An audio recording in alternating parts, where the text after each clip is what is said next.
morning.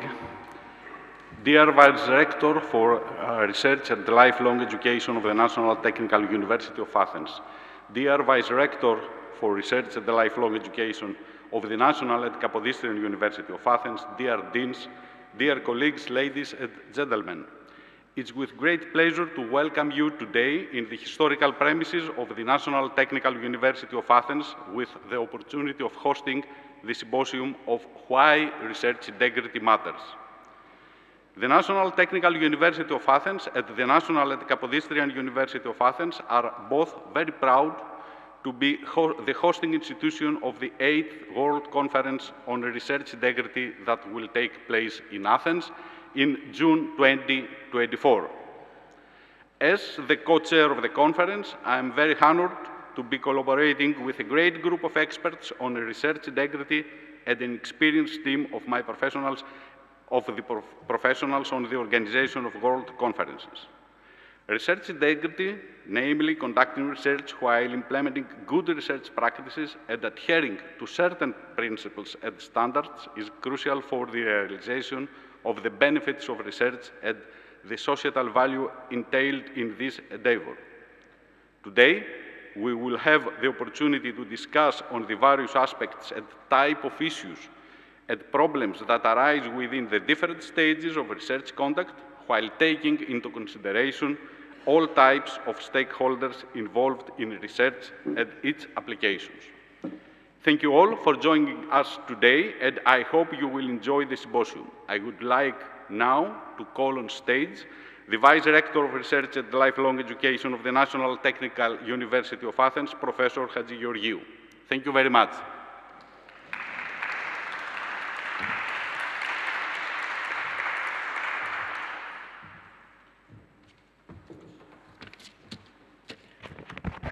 Ladies and gentlemen, good morning. I welcome you all to the National Technical University of Athens, to this magnificent room in a magnificent number of building. We are very proud to have it and organize several events. For example, every time I'm astonished when I see these big, great columns of Ionian type, and in contrast to the columns of the head of Doric type, for example, just like in Parthenon.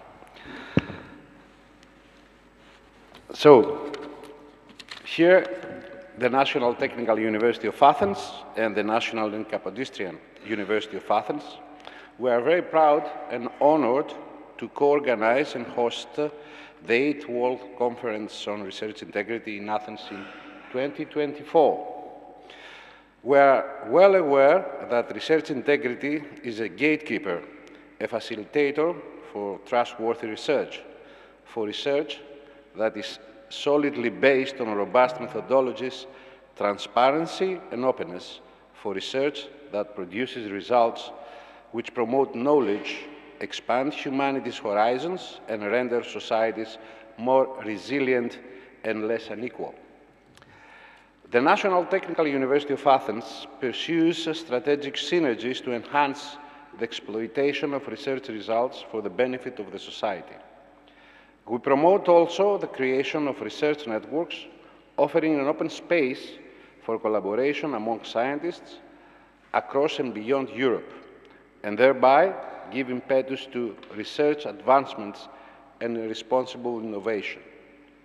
In an era that the scientific enterprise calls for international and interdisciplinary collaborations of researchers, there is an increasing demand for standards promoting the principles of research integrity which are broadly acknowledged and respected. Hosting the 8th World Conference on Research Integrity in 2024, we enable both universities to make the milestone for raising an awareness on all research integrity issues among Greek academia and Greek researchers, as well as the participants from all over the world. Today's symposium is a forerunner for the next year's conference and will give us the opportunity to get an idea of all these aspects of research integrity that will be part of the conference program. We have a year ahead. to stimulate the Greek and international research community to support and actively participate in this endeavor. So, I welcome you all to today's symposium on why research integrity matters, and we all, here in the National Technical University of Athens, and of course in the Kapodistrian University, National Kapodistrian University of Athens, look forward to welcome you again to a big and promising 8th World Conference on Research Integrity in Athens next June. Thank you so much.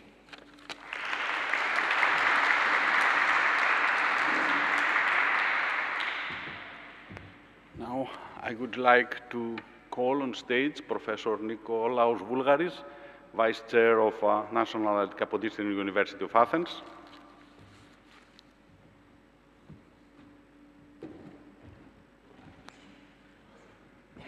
Thank you very much.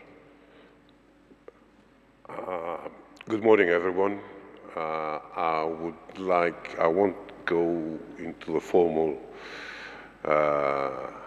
mode, although I would like to thank both the Vice Rector and Mr. Haritatos, Professor Haritatos, for the invitation to attend today's meeting as a forerunner of the 2024 Congress. In a previous meeting, we have also committed ourselves in supporting the organization of the Congress next year.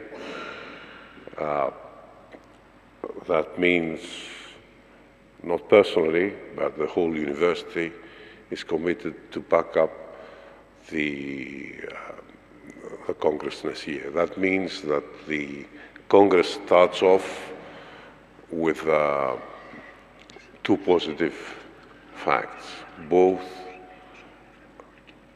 the oldest universities of Greece and top of the research list are supporting the endeavor and are willing to see it through in flying colors. In a world that we live in a research environment that's constantly changing, especially during the last times, and that includes not only funding, but also the speed or the time that everything involves, the whole timeline that's followed through research. It's needed that we manage to set down some basic rules for research integrity and try and communicate these rules both to the researchers but also to the funding institutions and people accepting our results. If one opens any call, it's certain that he will see the word innovation, industry relations, and similar facts flashing through every call. This is a difficult point, trying to match the pure research as it used to be, let's say 10, 20 years ago, with the ever-growing needs to find applications for the research we're doing every time, and respect the basic rules of research while doing so. We see that if we look at funding from the EU, if we look at funding worldwide, and so on. So I believe that, of course, the outcomes of today's meeting will be very interesting in laying down the flow pattern for the Congress of 2024. And, but at the same time, I believe that a successful Congress, which I'm sure that it will be in 2024, will provide several guidelines for us who are doing research to help us and harmonize, let's say, the environment we're living in. We love the environment, we love research, but we just need to scrub off the difficult parts. I think that the aim of this Congress will help us do that. Thank you very much for the invitation. I wish the best, all the best for the meeting today and for the workshop and for the Congress next year. I'll be following closely. Thank you very much.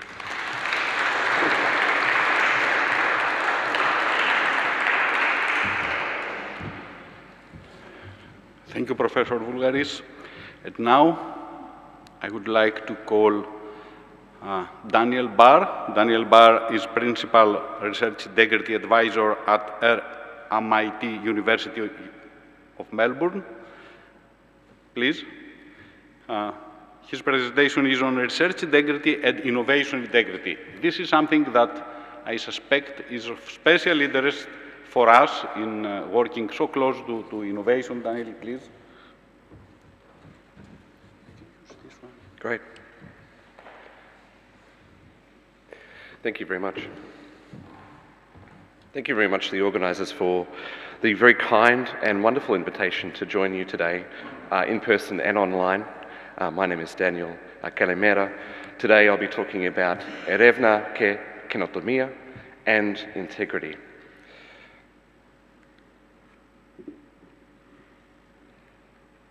I'd like to begin my presentation with an acknowledgement of country. I work, I live, I dream on the unceded lands of the people of the Woiwurrung and Boonwurrung language groups of the Eastern Gulinya Nation. I pay my respects to their ancestors, elders, past, present and emerging. And given that we're meeting online, I'd also like to pay my respects to the ancestors and elders of the first peoples who are joining our presentation today. For my acknowledgement of country, I wanted to show you something inspired by a dear friend of ours, Paul Taylor, two maps of Australia, two representations of what we know of as Australia. On one map, on the left-hand side, shows a map that looks pretty boring.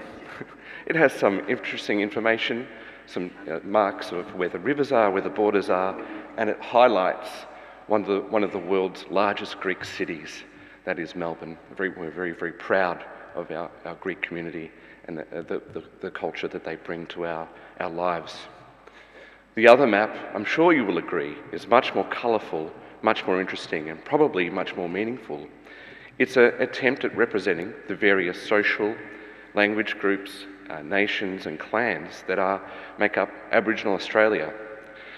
The hundreds of language groups, clans, of cultures and of knowledge systems that have existed on the Australian continent for millennia, 70,000 years at least. And this is not a picture of before, it's not a picture of the past, it's actually a picture of now. It's a picture of continuation, and it represents an indication to you of the contemporary and sophisticated ways that Indigenous culture, Aboriginal and Torres Strait Islander peoples contribute to where we live and where I'm very proudly live, dream and work. The outline for my presentation today is based around these very, I think, three interesting and quite simple concepts. I have the opportunity, being the first speaker, of being fairly basic. The first is about research, research impact and research innovation. Then we ask, what is research integrity and why is it important? And then I would like to discuss with you what we think innovation integrity is and why could it be important as well. Throughout my presentation, I would also just like to share you some nice slides of Australian fauna, so plants, that were taken by Paul Taylor. Just a moment for me to pause as well and for us to just reflect maybe. So what is research? I really appreciate our opening statements, description of loving research and doing research for good. Research is the systematic investigation and study of materials and sources in order to reduce uncertainty, to establish facts and arguments, to reach new conclusions. It generates and organises knowledge.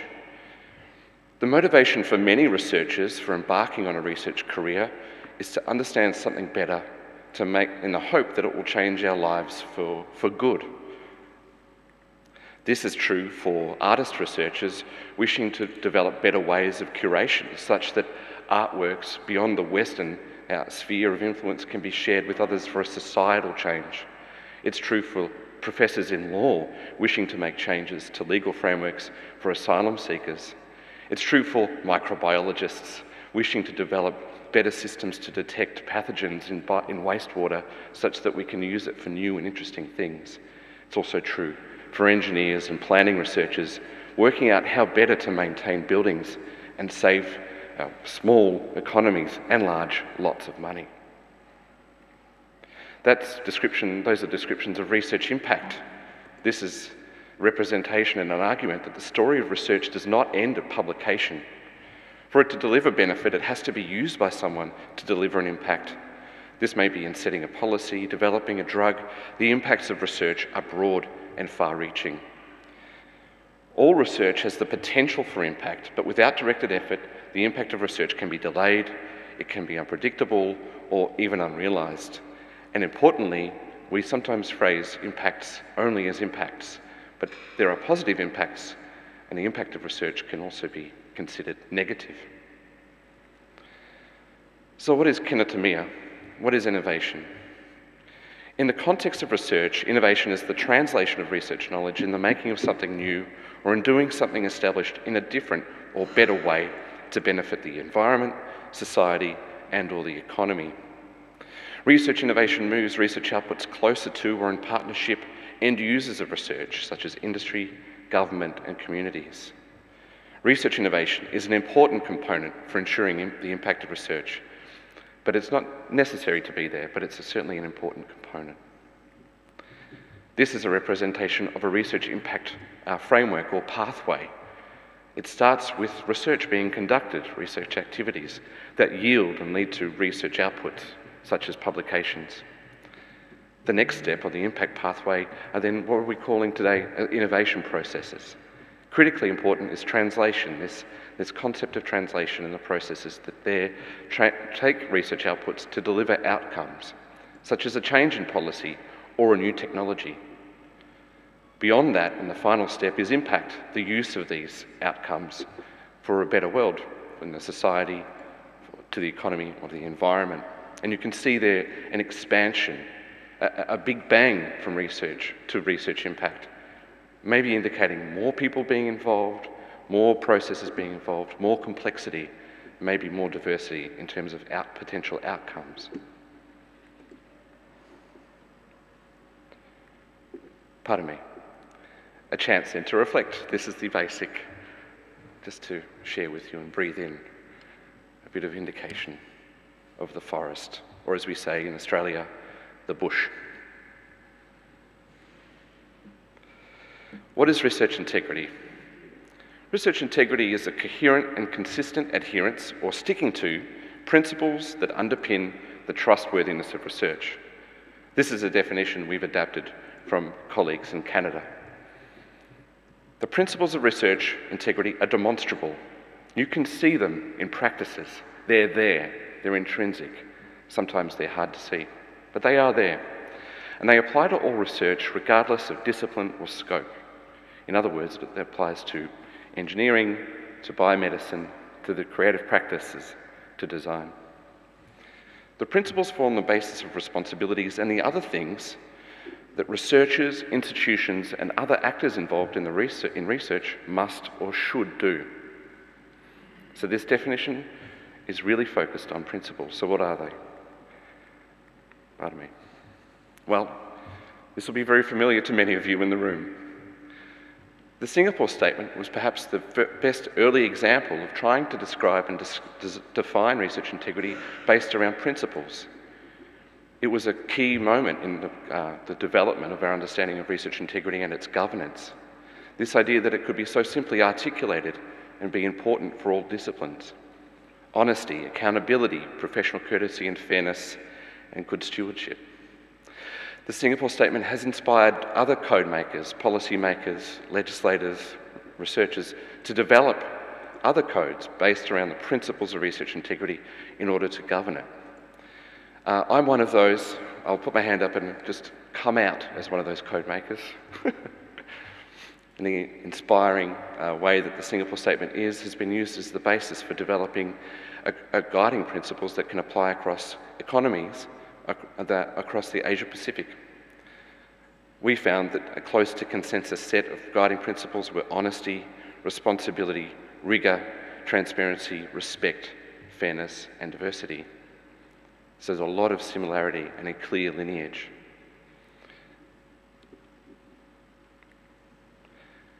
And so we strive for research integrity. We strive for it as researchers, we strive for it as administrators and others. The principles of research integrity are robust to change. They appear to apply and unchanged during the COVID-19 pandemic, and similarly to new technologies that might be applied to research, such as generative artificial intelligence. But research is a human activity. The translation of principles into research practice is complex, and there's a growing body of evidence of some very interesting modifiers, such as personality traits, and where research is conducted as being important factors in the variation of this translation. It looks like being a responsible researcher all of the time is actually really difficult.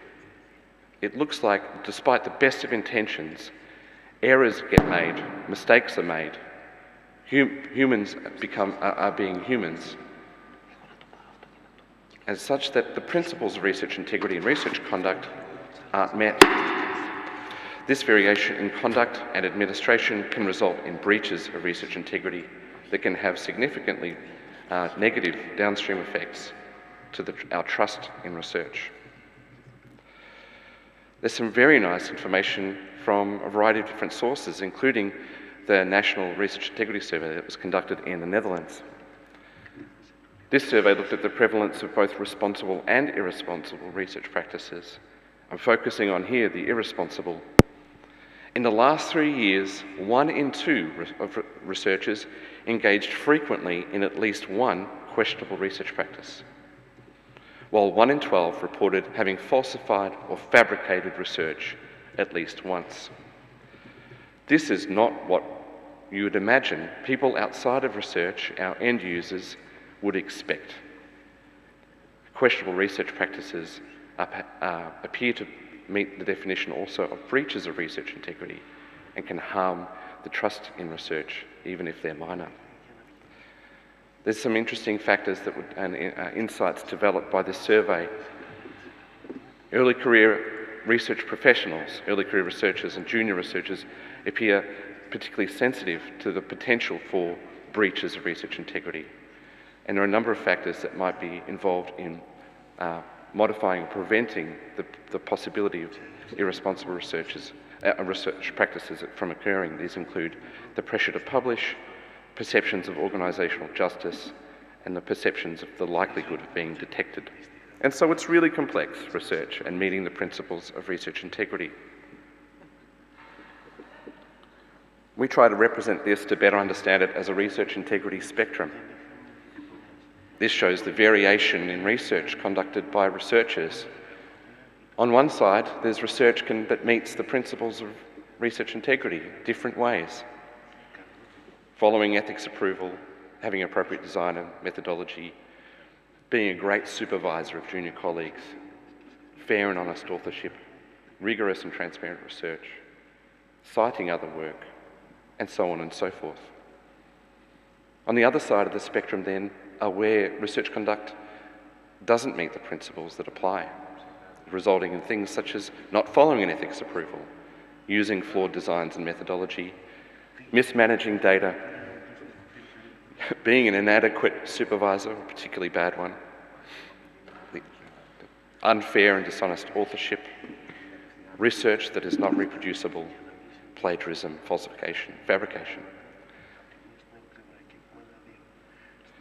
But don't worry, researchers, this problem might also be shared with you by where you work. The variation in meeting the principles in terms of research integrity in the administration by institutions probably looks very similar. There's a side where institutions, you might call them responsible ones, meet the principles of research integrity in their administration and support of research. The same is also true where institutions in their practices may not meet the principles of research integrity, yielding things that affect the governance of research, meeting regulations and instruments that apply, providing enough resources to policy frameworks or things for research data storage and management, having supervisors that don't have enough skills or support to themselves mentor the next generation of responsible researchers. So relative to our understanding of research integrity by researchers, we know much less about the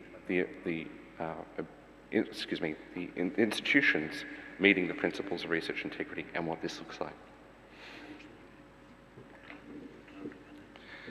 So all research can have a potential impact.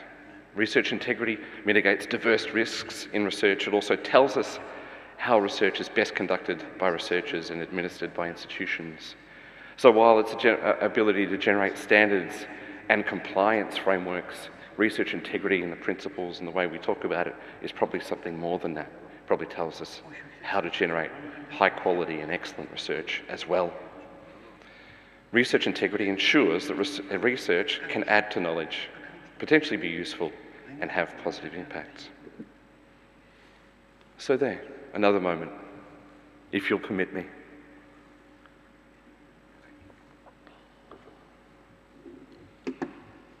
So we go back to the research impact framework or representation that I shared with you earlier.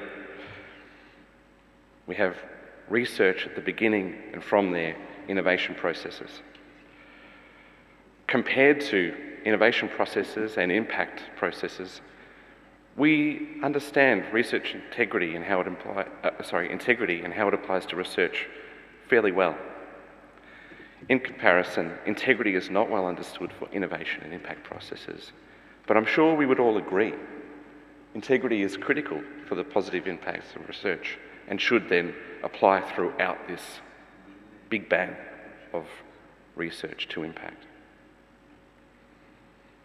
So what is innovation integrity? Our responsibility to produce research with integrity doesn't end when research is published. The translation of research from an output to an outcome must also be conducted with integrity. So in thinking about this, we adapted the definition that we had for research integrity. And we say that we define innovation integrity as a coherent and consistent adherence to principles that underpin the trustworthiness of research innovation processes, including translation. Innovation integrity asks us about the role of integrity in the overall research and innovation process, from idea to impact. And so some key questions obviously emerge. What do the end users of research need in order to trust research? Typically, the viewpoints of end users of research are not considered when the codes and guidelines and frameworks that we have for research integrity are established. What do they want? What do they need? How might that conflict or meet our current understandings and ways of doing research integrity? Are there pre-existing innovation processes that ensure trust? In other words, what are the things already occurring in tech transfer offices, in research partnership offices, in the space between academia and industry and other end users that exist that actually build trust in the innovation processes and research? Are the principles and responsibilities of research integrity do they also apply to research innovation? Think about this. Honesty, transparency, rigor, fairness, accountability. These are fairly basic and important concepts that you would think apply throughout. What additional principles and responsibilities might be required in order to ensure that the translation of research is as honest and trustworthy as research itself? In other words, perhaps there are other things that we need to incorporate in that framework of building trust as the impact of the path of research from idea to impact expands. And how might a focus on innovation affect responsible research? Again, reflecting, I think, a comment from this morning already. What happens when researchers and institutions that are academic interface with industry partners, with commercial interests, or with community groups that institutions serve? Are there mismatches, and are there common grounds? These ideas have a link to other frameworks, as beautifully articulated by one of the co-chairs of the 8th World Conference on Research Integrity, Maura Heine. Maura presented a plenary in Hong Kong that showed us that there was a link between systems that support research integrity and innovation to the Responsible Research and Innovation Initiative that has emerged from Europe. Responsible research and innovation can be described as an attempt to govern innovation and influence the societal acceptability of outcomes and impact. The principles and processes of RRI ensure interactivity between actors by bringing researchers, innovators, and societal actors together at the early stages of research and innovation processes. Further work conducted at the World Conference on Research Integrity Hong Kong found that while critically important, responsible research and integrity principles were different and could be enhanced through better understanding the principles for trust. We asked workshop participants there about what do end users of research need to see in order to trust research. Clearly, these are the outcomes. Clearly, end user engagement in this process and understanding is required. We found that research translation provides an interface with many different actors that need to trust research, but these actors would presumably have very different aspects and viewpoints to this process. In particular, very different motivations for outcomes. There was a need then for enhancing the principles based around transparency, and in particular, the idea of clear communication. With so many actors interacting with each other, with so many different motivations, there had to be a more connectedness, and as compared to what you would normally see at the very start of an impact pathway in research. The workshop participants thought that research integrity applied to translation, and in particular rigour and the principles of transparency, but it was likely that more information, more things were needed to fully articulate this. So a better understanding of innovation and integrity would help ensure trust in the overall research and innovation process from idea to impact. This may result in novel insights and initiatives that strengthen how researchers and institutions engage with end users, such as we see in the Responsible Research and Innovation system. It might improve the effectiveness of translation and related innovation processes, such that outputs of research more efficiently or have a more likelihood of becoming outcomes that yield impact. And it would increase the likelihood of the positive impacts generated by research. In other words, it might reduce the potential for this impact pathway to have negative outcomes by introducing more understanding and more detail and description around trust. The principles and responsibilities of innovation integrity that we might generate could work in concert with established research integrity frameworks at institutions. In other words, this could potentially be very useful for researchers and institutions at the very start. We would then think that this might yield things that we see in these sort of frameworks already: policy and guidance, education and training, support services for innovation and integrity that would then be used or applicable to not only researchers and administrators, but potentially a wider variety of professional support staff at institutions, as well as the actors involved in the innovation processes, such as industry, such as community members, etc. This is the argument for why it could be important. And then a breath. Excuse me. These are particularly beautiful, these photos. So in summary, the story of research does not end with publication. Principles and responsibilities of research integrity are demonstrable, they're robust, and they make research trustworthy. But being a responsible researcher all of the time appears to be very difficult.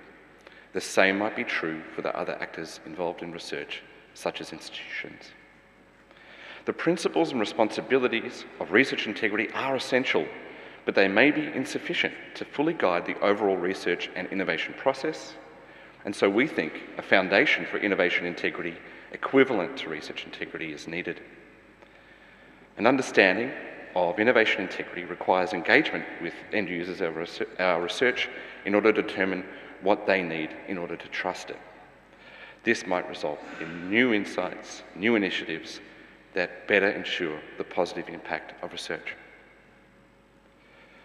With that, I'd like to acknowledge these wonderful people who have provided various contributions to this presentation. Thank you, Evkaristo. My name is Daniel. It's been a pleasure. Thank you.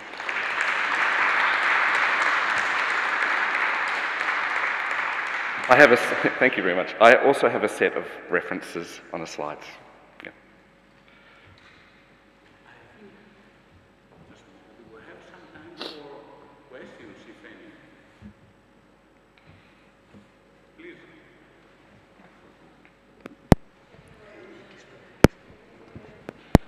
Okay. Okay. Hello. Thank you very much, Dan, for a really very nice presentation, very organized, and allow us to see a little bit more clearly from research to innovation. And I want to add a little bit about the considerations on innovation so that we may be able to engage members in the community to contribute to the part, as you explained, which is a little bit unclear, the pathway to innovation.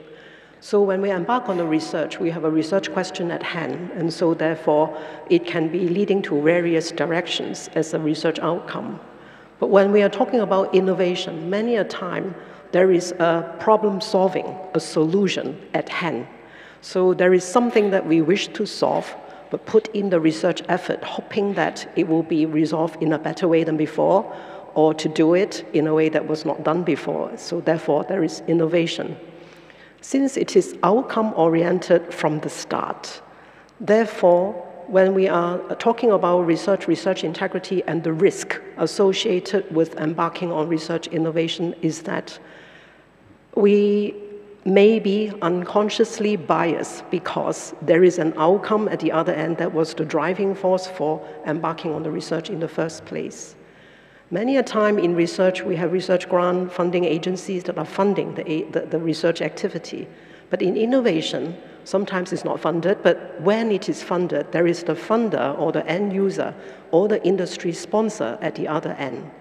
So the risk that a researcher faces is, unconscious bias, or wanting to reach the certain target and the result within a certain time frame. Or various, the risk that a researcher faces is a little different. So in terms of the principles of integrity, I'm sure that as we're embarking on research, be it basic, fundamental, applied, translational, the same principle holds. But as guidelines and suggestions for the researchers as they are embarking on an attempt for discovery and innovation, certain suggestions and guidelines will be very helpful, especially for those who are just at the beginning of embarking on translating their very, wonderful research into application. So perhaps from this direction, we could engage our members in the community and really contribute to the risk that the researchers face in embarking on innovative type of research activities. Yeah. Thank you. Thank you so much, Meha. If I might briefly respond to your comment, which is just wonderful. Thank you.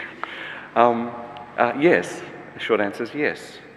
And also thinking about the spectrum and the benefits of research integrity, there are clearly benefits of engaging with end users and having a direction for research that might yield outcomes in a more, and impact in a more specific, desirable, positive way.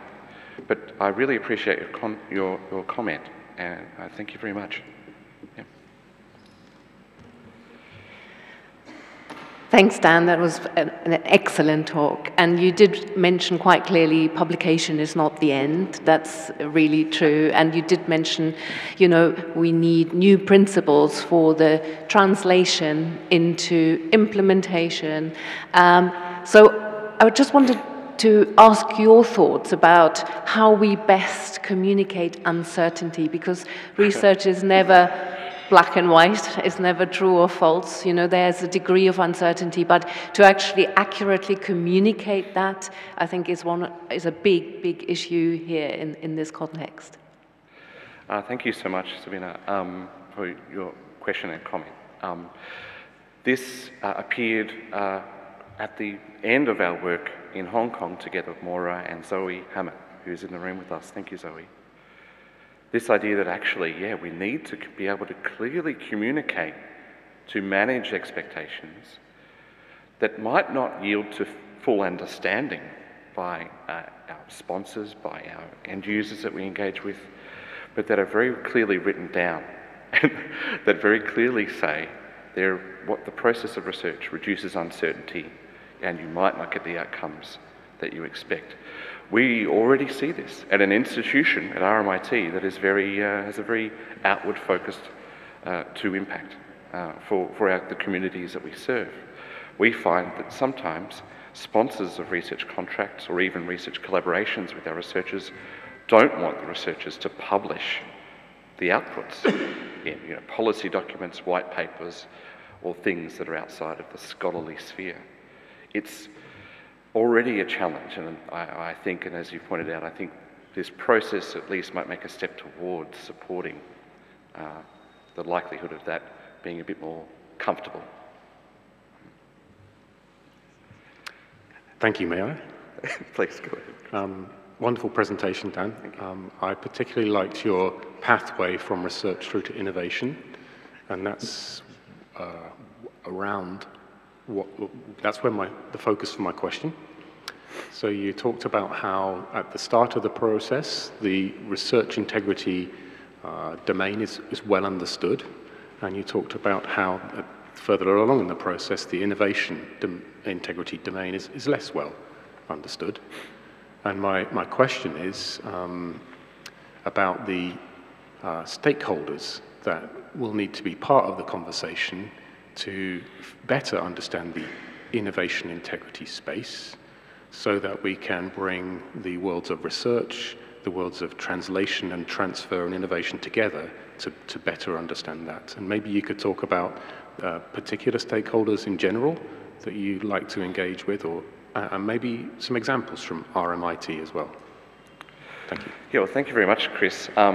It's a very simplistic it's hard to represent, actually, the pathway. And, a very well-known one was developed in Australia based on work by a Keller Group.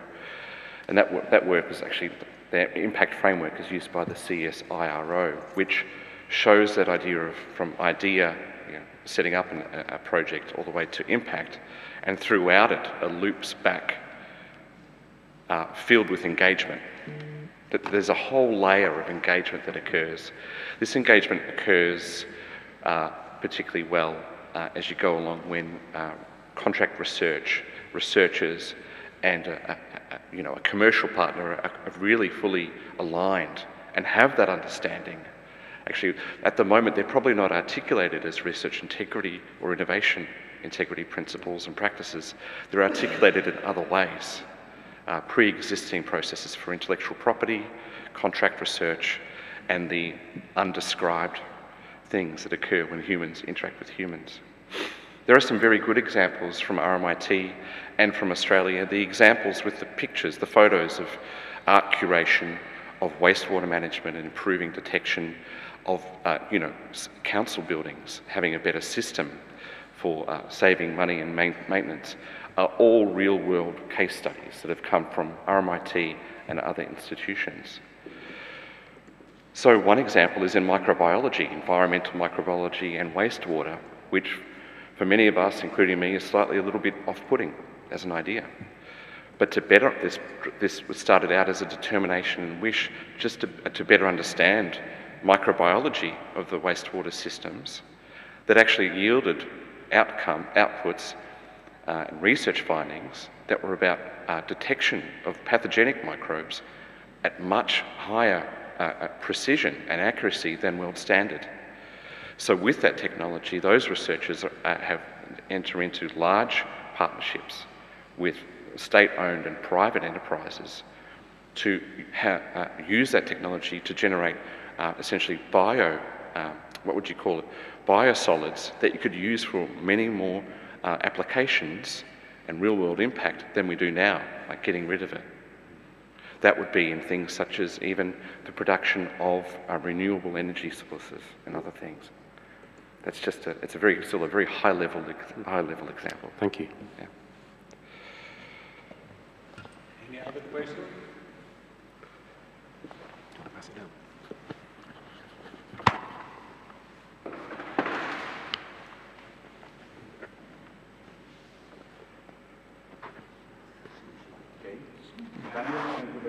Thank you, Costa. Thank you.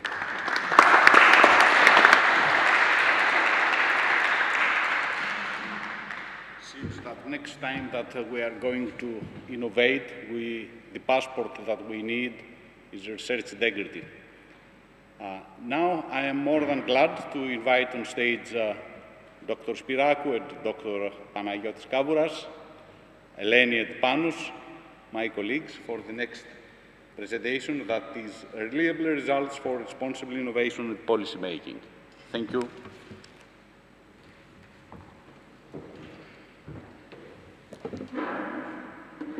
Thank you very much. It is very exciting for us to be here talking to this audience that is physically present here and to the audience and attendees that are right now watching this seminar, this symposium from all over Europe and from all over the world. What I would like to present here is it can be conceived as a follow-up to what Daniel Barr has presented in a more, if I may say, granular, with more granular information, putting the details a little bit more into the context of our discussion. This presentation should not be conceived as providing conclusions or definitive results that have to do, as the title of the presentation here, you will be able to see it in a little while, research integrity, reliable results for responsible innovation and policy making.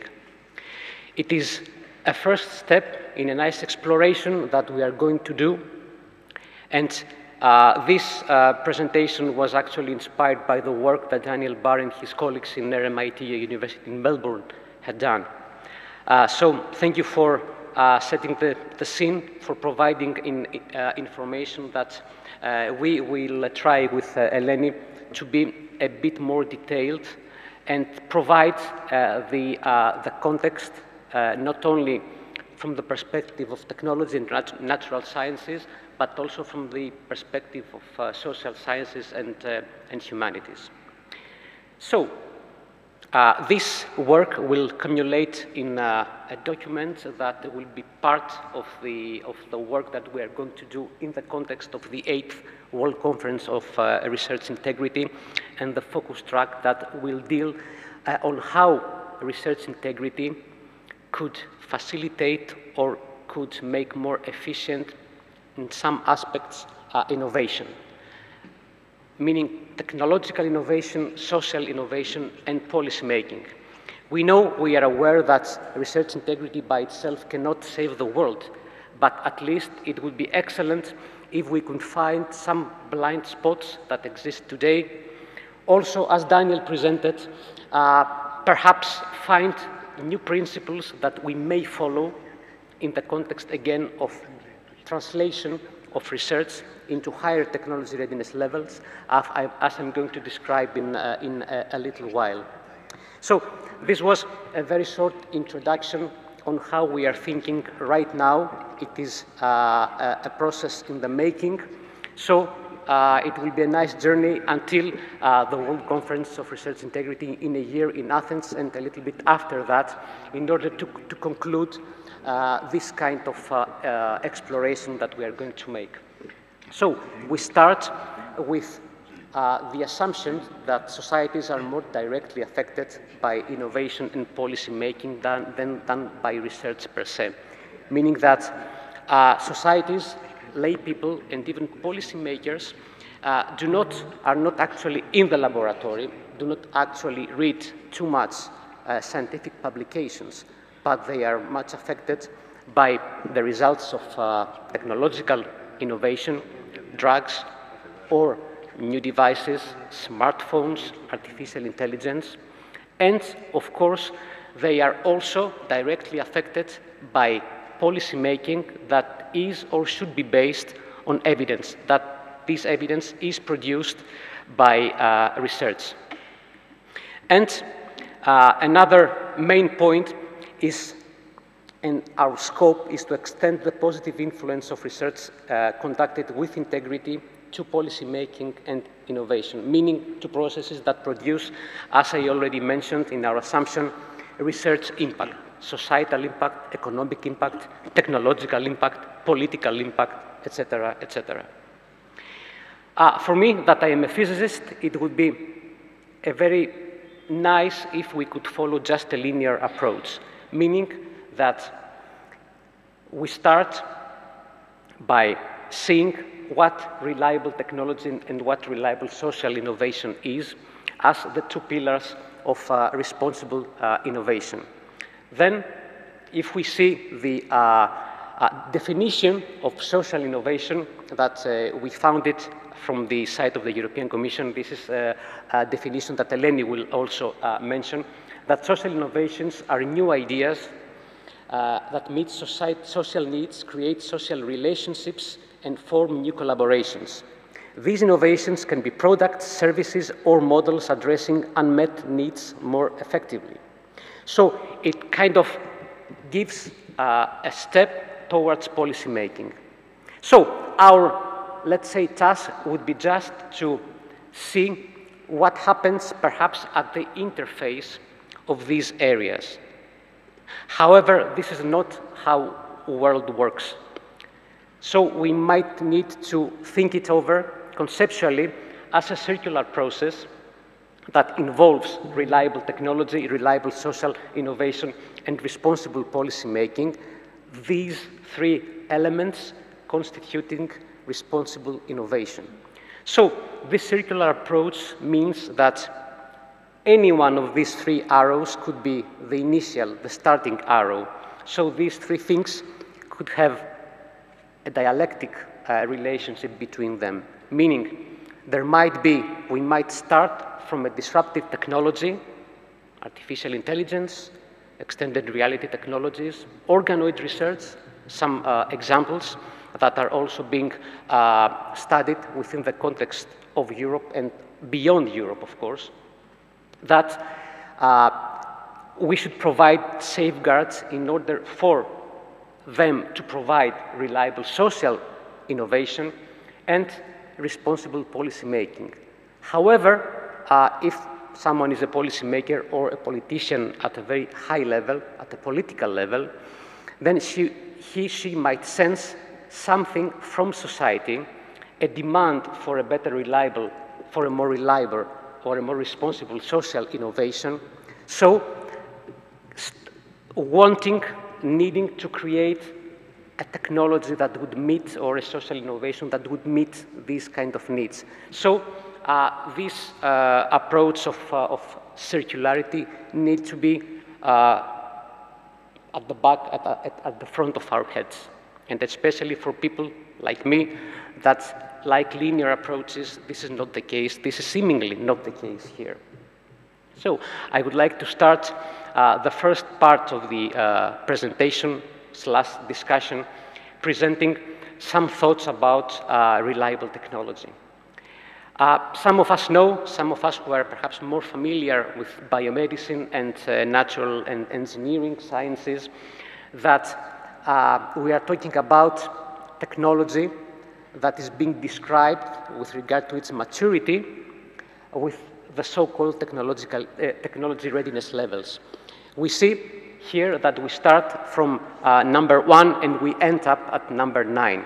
We start from the initial concept or a first idea, blue sky research, and we end up with a commercial product. So, between these two, let's say, things, we have research that has to be made, an idea that concerns the product, the prototype, the first test, and the actual commercial end product.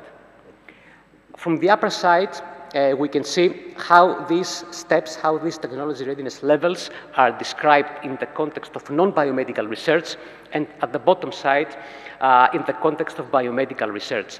And from the technology readiness level 6 and higher, the descriptions are the same. So these two things have to do with two different, let's say, disciplines. However, this process is not a linear one, of course, again. I have adapted, I have presented here this presentation, this line of these different technology readiness levels with the amount of money, with the amount of funding that is being provided and by who this is provided.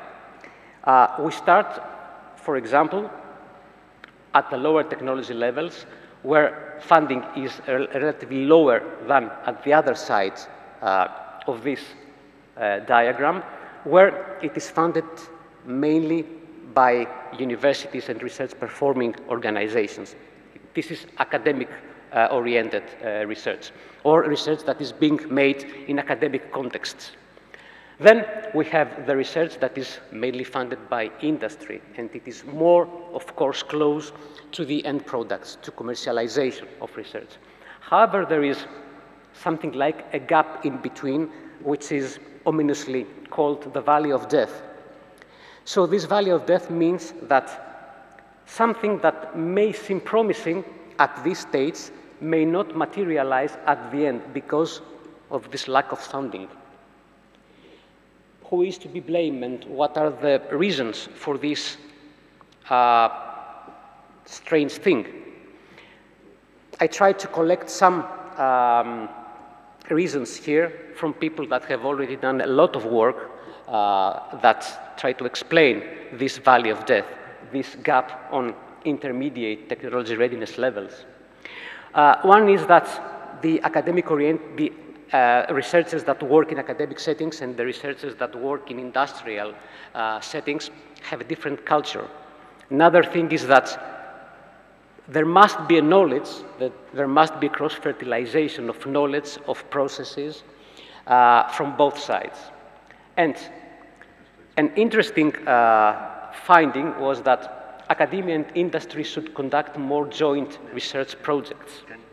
So, if we accept the fact that research integrity is mostly studied in the context of academic-oriented research, meaning in the context of research that deals with relatively low technology readiness levels, then we should have a lingua franca with regard to how we approach research integrity and how we approach the creation of reliable results and all other things that have to be done after the publication, as Daniel Barr mentioned. So, what could be the reasons for this valley of death? Should we blame Industry 4, also described as the fourth industrial revolution, where the pace of innovation has increased almost exponentially? Is there a bottleneck effect in this respect? Do we have too much innovative ideas, or do we have too little, too few innovative ideas? Are there conflicts of interests? There always were, and there always will be. But there are also other things that we should also take into account. Lack of interoperability of methodologies and procedures, lack of commonly used ontologies, a common language when we speak about our measurements? Is there a lack of trust between academic researchers and industrial, if I may say, researchers? There are instances that a large company may buy some patent or license, would like to replicate the experiment in order to proceed in increasing the technology readiness level, finding that this is not reproducible, this is not replicable, meaning that what they have bought is useless. But research integrity cannot cope up with all these things, of course. So I would narrow down our endeavor to these three things as an initial thought, as a suggestion, of course, that have to do mostly with how research is made, how research could be made with common languages, with common methodologies. So this might provide some first insight, some first inspiration to the first question that Daniel Barr mentioned in his last slides. So going back to this dark valley of death here, I would like to mention some things that popped out of my mind when I was not doing only research integrity, when I was also a researcher. It was these are adapted points of discussion and aims from a project that National Technical University was coordinating.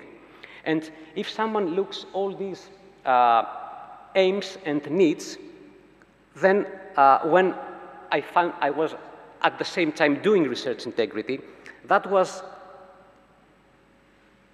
research integrity, meaning the need of methodologies to produce standardized interpretation of physical properties in different scales, in need of optimizing metadata sharing, in need for wider agreements over measurement protocols, and need of openly available standardized repeatable protocols to give to the industry a reference of terminology, protocols, metadata for performing testing and modeling. So, in need of an ecosystem that laboratories and industry will be able to collaborate. And I think these mostly have to do, if we leave aside the very technical part of it, that could fit to many different fields of research. This is why I do not mention, I have just erased what was making things very specific and perhaps not so interesting for this kind of presentation, is actually building trust between researchers in academic and industrial settings. So in this respect, our first end users, the first end users of research that is being created from universities and research performing organizations is not lay people, is not societies, but it may be researchers in the industry and in small, medium enterprises. So we might need to change a little bit the way that we conceptualize some things. And this might give inspiration to the third question that Daniel Barr mentioned in one of his last slides. So that was the first part of the presentation having to do with the more innovation related to technology. And I would like to give the floor to Eleni to continue. Thank you. Thank you, Panagiotis.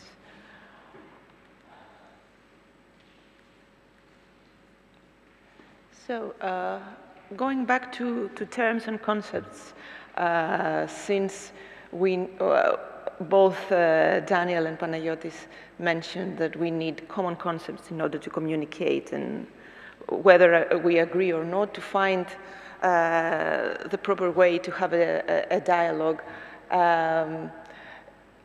We keep on mentioning the terms like reliability and trustworthiness as basic principles of research integrity that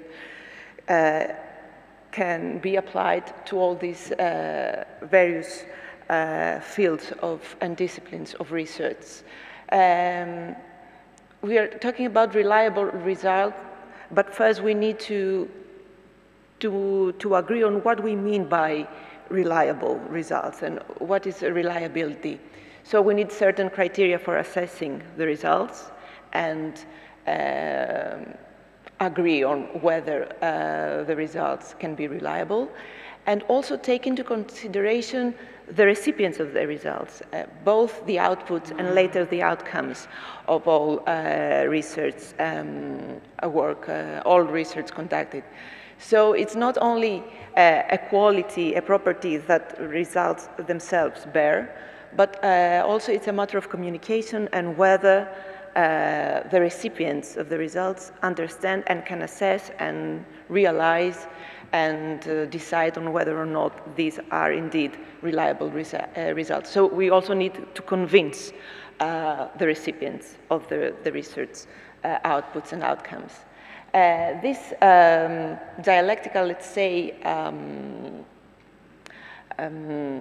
relation between reliability and trustworthiness, because I was thinking, should we use the terms interchangeably? Are exactly the same? What is the difference? Trustworthiness has to do also with the recipients of the results and how they respond to what they see as the result of research. And this applies both to science and innovation, but also to policymaking.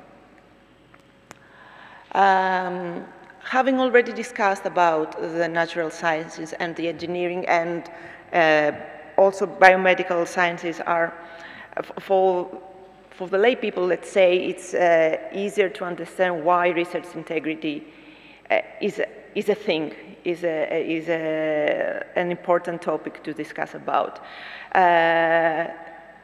From the interaction we have with the students and the different types of researchers, for social sciences and humanities, sometimes they are more hesitant in order to understand why this is also crucial for all types of all disciplines. And they of course say all that we reject plagiarism, for instance, but this is not the only thing that is research integrity crucial. The current state of how research is conducted calls for synergies, and we don't have only separate fields of research that do not interact. In most of the cases, research results, research projects are the result of synergies and of cooperation coming from different fields. So if we talk about interdisciplinary research, we end up in discussing about interdisciplinary innovation. So it's not just a technical thing, it's a more broad concept entailing different aspects of research. Nowadays that we are in an international environment from all kinds of respect, namely in terms of how we communicate, how we interact within the research environment, but also in the market and the needs that we have as researchers, as citizens, as customers, all the different types of stakeholders that enjoy research results, let's say. We have also consequent enriched societal needs. So we need to redefine what actually people need and to what extent the basic needs have been developed and enriched and are more demanding than the basic things that are already regulated within by the law and about the rights that people have. So since we are in this complex environment, we also need interdisciplinary complex solutions. This means that all disciplines, not only natural science and engineering and medical sciences, as I said, but also humanities and social sciences, share a common background, a common field of principles and standards that come from research integrity. And this is the way, the language that they can all use in order to communicate and exchange results and ideas. The scope of the application of these research results and all this research endeavor is very broad, and therefore it has an impact on society as a whole. And for that reason, responsible evidence-based policy making is also crucial. This is the end, let's say, this is, we get to that part of circle that Panagiotis showed before. I'll give you an example of interdisciplinary innovation that entails also a lot of aspects from humanities and social sciences. All these developments that we have within the field of computational linguistics and what is now more commonly used as natural language processing applications. This is a field in which different subfields cooperate, like linguistics, computer science, artificial intelligence, mathematics, logic, philosophy, cognitive science, cognitive psychology, neuroscience, and anthropology, but also other aspects. And they result in innovative applications that we use every day. And they have become part of our needs. So from at the first very basic level, we might think that these kind of applications might not be so important for us. It's not food, it's not water, it's not electricity, but we use them in everyday life, they make our life easier, and gradually they become part of a more basic set of needs. So they affect our everyday life in various ways, and for that reason, effective policy making is also needed. I have also mentioned here that this kind of application is applied also to policy making itself. So it needs to be regulated in a proper way, but also policy making uses this kind of applications in order to develop and evolve. That brings us to this broad term of social innovation. This is, as already said, the definition that we have from the European Commission. And the important thing here is that the impact of this kind of innovation is not just on separate people or some groups of people, but has an impact, a broader impact on society as a whole. Examples of social innovation is, for instance, different open source methods, all this discussion about open science that now is very, very popular and very important for different reasons. Telehealth, distance learning, fair trade, things that are already part of our life in a very basic way. So in that sense, policy making has the important role to anticipate, to foresee certain problems coming up, and also to resolve them and be, again, in this dynamic circle of feeding back to research innovation and to social innovation again. So, policy making for Panagiotis. And then we're done. Thank you. So, thank you, Eleni, for bringing also this perspective. I would like to close this presentation.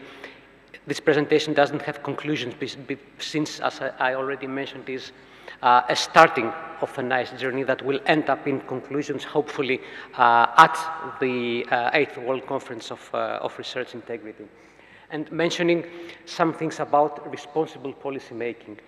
So I usually use this example that brings also some additional stakeholders that might be useful, that might be very relevant in our effort to bring innovation integrity into the focus of people.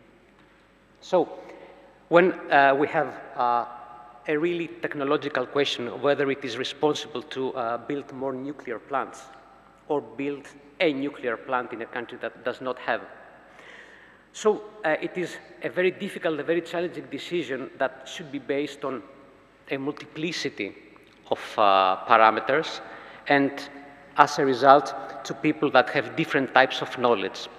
And of course, we must avoid reflectively saying no, because we have some phobias or unbased, perhaps, concerns, just an assumption, about nuclear energy. And of course, we should not take for granted the opinions of different lobbying centers that will be affected positively or negatively by the application of this technology in a country. Hypothetical scenario, of course. So the best case scenario would be to have evidence, scientific evidence, evidence from social sciences and humanities as well, since we are going to do something that deals with technological and social innovation, if I may say. So when we have reliable results, then the risks are minimized. We cannot, of course, completely make these risks disappear, but at least we will do our best to make an informed decision. So when we usually working in projects that have to do with research integrity, then we are dealing, and we are our interlocutors, our people that within which we engage, are researchers, research institutions, funders, of course, publishers, research managers, research ethics committees, research integrity offices, bodies in general, and communicators of research. We also have to put into, of course, we have policymakers, and of course we have industry, but we might also would like to engage people that are actually at the interface between research and policymakers. People that work in health or non-health technology assessment bodies.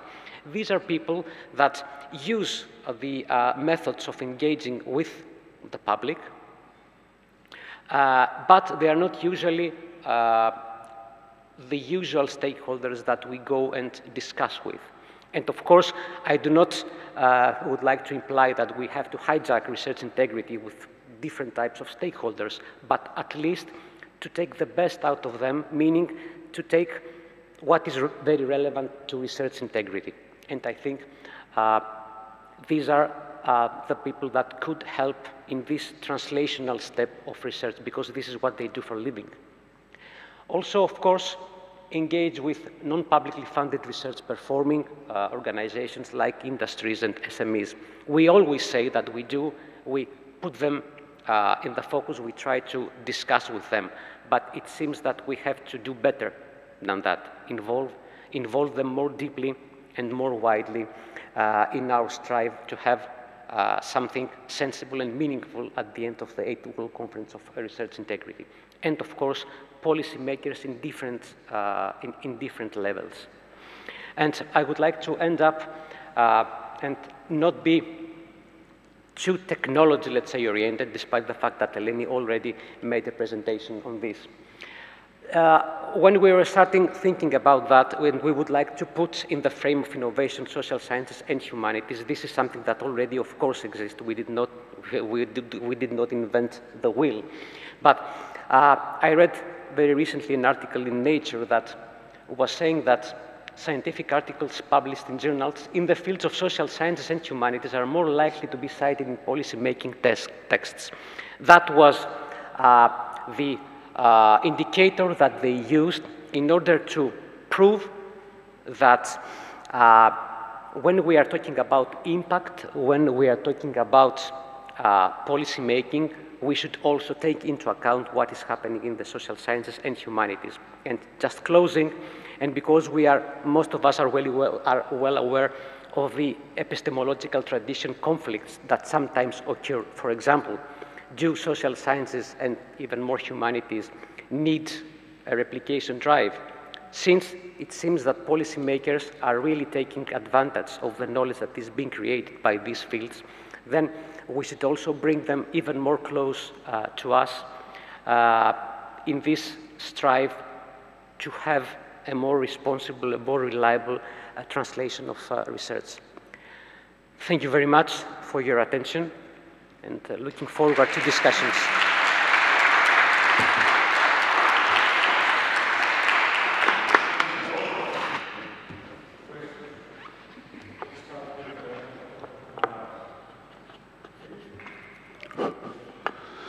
First of all, I would like to thank you, Professor Charitidis, for inviting me here from this great event. And thank you, Dr. Kavouras and Dr. Spirakou, for the excellent presentations. We were saying that there are not silly questions, but maybe my question is practical, or maybe the first silly question. We're discussing about principles, responsible and ethics, and research integrity. But from the other hand, we confront every day non-integrity, non-ethics integrity responsible actions, such as advertisements as you are writing your dissertation, of course with payment, you are writing your master thesis, you are preparing your questionnaires from your research, etc. Whose responsibility, finally, is to control all these things? Ethics committee of each institution or academic institutions? Or, and this is because I say a silly question, or this is the responsibility of maybe a police of ethics integrity? Because I know that we have such cases every day in our academic work. Thank you. Well, thank you. I think that we already are aware that this kind of things, this kind of the existence of research fraud, of irresponsible or the application of questionable research practices has to be dealt with from below, starting from the education of the individual researcher and from initiatives that come from research institutions, universities, or even higher. So you called about a research police. I wouldn't say that there is a need of research police as you described it, or perhaps as you mentioned it. But it seems that we need better incentives to incentivize researchers not to engage with research fraud or questionable research practices. So we need guidance or guidelines and guidance for the individual researcher with educational training programs that dealing with research integrity. So this would be a very quick answer to your question. If I may just to add that this is at the same time a bottom-up and top-down procedure, which means that we educate young researchers, we create a kind of research culture within the institutions, and at the same time we create policies that will enlighten, let's say, and give the proper tools in order to implement and to assess whether we are going to the right direction or not.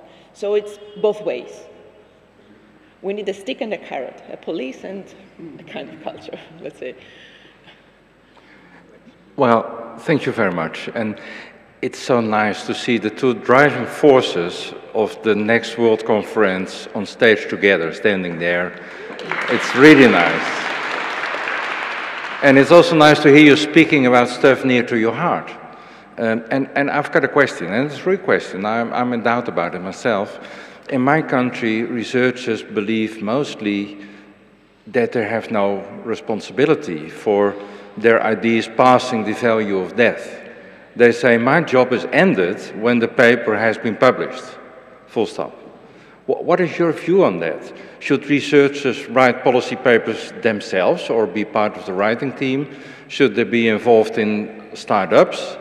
Should they be helping people to understand their work towards application and innovation? How far does the responsibility go? And I ask that as well because in my country people always say, well, when I'm judged for promotion, I'm not judged on this element.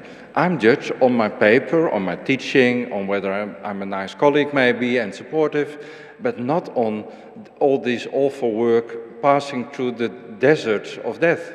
What is your view on that? Well, a quick response would be that you cannot be a good science and a bad citizen at the same time.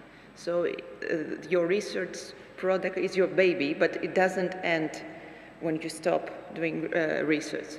This doesn't mean that, I mean, we all need to have further incentives and in order to see how things develop when they leave our hands.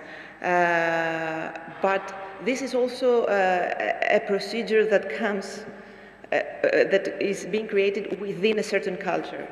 So this is why we need to make this environment more friendly for researchers to be able not only to support their work, but also to see how it develops and see it when it's left and being out of the society. So at the same time, you need to be a very thoughtful researcher and a very thoughtful citizen. This is it's trivial, but it's also, but it's important. Well, just a few words from me. It has to do with, as Eleni said, that a scientist must be also a political being, meaning he participates in the ups and downs of the society.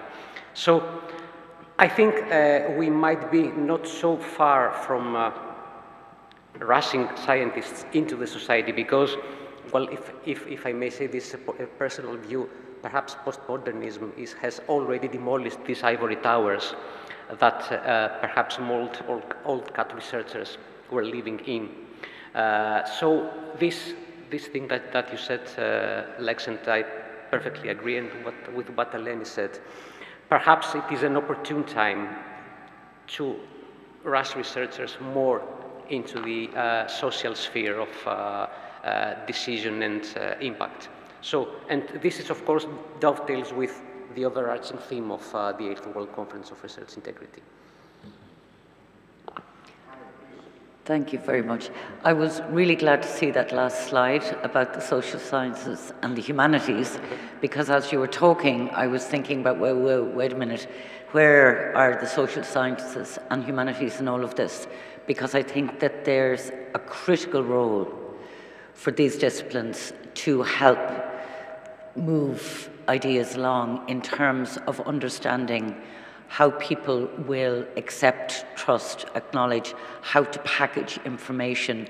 And that was certainly something myself and Daniel found from the Hong Kong workshop, that communication was going to be a huge part of this.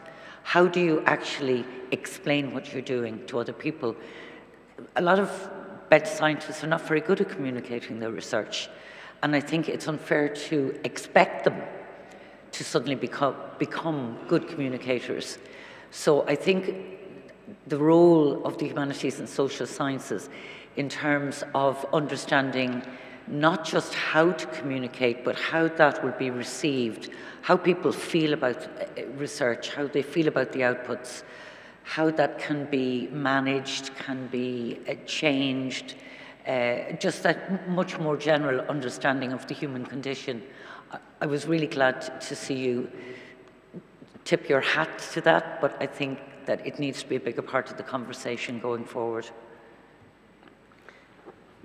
Just if I may say, maybe this is something that is related to one of the questions addressed to Daniel about how, to what extent researchers are free to say, I don't know, and how difficult this is in terms of policy making. We saw that with the pandemic, that research was evolving, and at the same time, decisions we were in need of proper policy making and quick decisions, and at the same time you had all these difficulties in communication with the public, where the researchers had to say, we don't know, we are not sure yet, we might know in a while, but the public demanded for definite answers, and training, let's say, public in this uncertainty to some extent is also part of the research integrity endeavor. A very short comment, and perhaps in connection with what Lex Bouter asked. Then the researchers, the organizers of these events, just to give you some, let's say, insights from the Greek reality, were always a bit skeptical. They lacked the theme. There was always a bit skeptical about how many people will actually end up. And always what happened exceeded the expectations. Again, perhaps it is part of what Lex Bouter and Maura Heine questioned, that lay people are not indifferent to what happens in research because they are very much affected by technology and policy. And they understand that all these things the source of it is research that is being done at low technology readiness level, to be a bit technical again. So yes, the plan is to continue through all means of communication that are at our disposal. And we have the will to do that. The outcome is unknown, of course, but at least we have the ambition to do the best we can.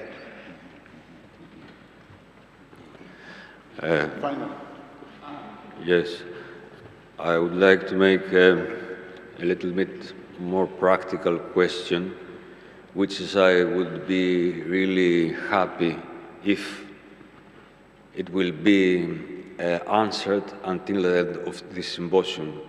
I myself have attended the research integrity lectures, and I already have the title of research integrity officer, if we can say so, but still I have some things that they are not very clear to me, such as, more or less, we know that in the community, in the academic community, we have some resources, so-called open resources.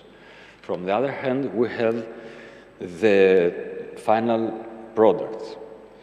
In the middle, there are a lot of steps procession. Somewhere there interferes the role of the professor as a tutor. What do I want to express? We have some researchers on the level of the academic level before the title of doctor. They take information.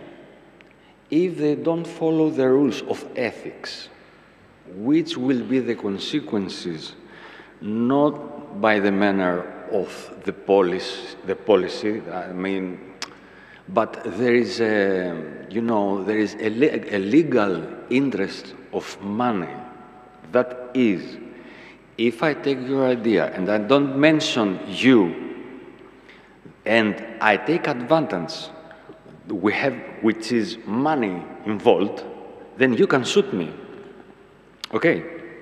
Now, maturing and cultivating this general idea of integrity, is it enough, first of all? Second, how can be the professor protected? Because if I, as a professor, have some cases of theft, if I come out pronouncing my student, there will be bilateral consequences against me, not legal. Now, how can I be protected as a professor? Do I shut my mouth?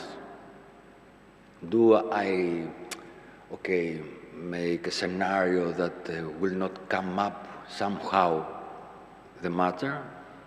That is, some bits of more practical approaching to this problem, because cultivating an ethic is very good, but is it enough?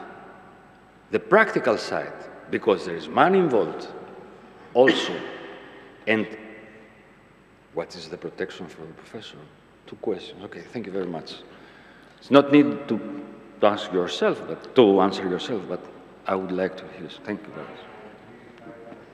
Yeah, thank you. Okay, just a short answer. The discussion that we have within the research integrity, let's say, realm, is that we need exactly certain procedures within the institutions.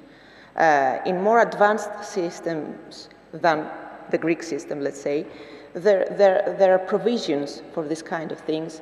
There are standard operating procedures. There is protection for whistleblowers. There are certain steps that a student or a professor or any professional within an institution can follow. This is not exactly the case in Greece. We are all aware of that. But there are some steps that they have taken in order to advance, let's say, a little bit. And the way that we say, the reason we say that it is important to create this kind of culture is exactly in order to drive all the stakeholders within the academia to agree on why we need this kind of procedures. Because when we try to implement certain procedures, most of the staff react. They say that it's not important, we have the committee, that's all. We deal it with ourselves within the department, within the group, whatever. So the protection comes from procedures. The protection comes from procedures and standards. And this is why we try to exactly to create this kind of awareness in order to end up having some kind of procedures, at least. And we hope for the best, but we are not there yet.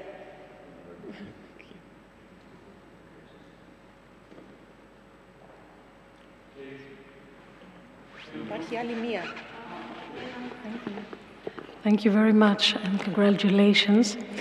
A short comment. Ms. Piratou, you mentioned that the social innovations could be a product, a service, or a model that address to unmet needs.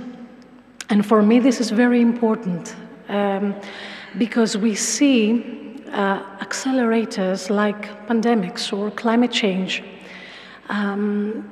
changing all the scenery in a very short time.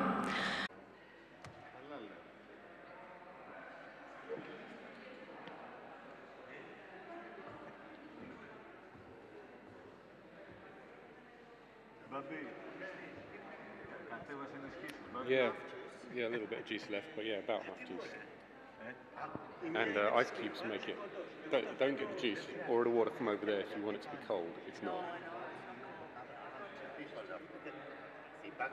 Yeah. Well.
Chris Graf.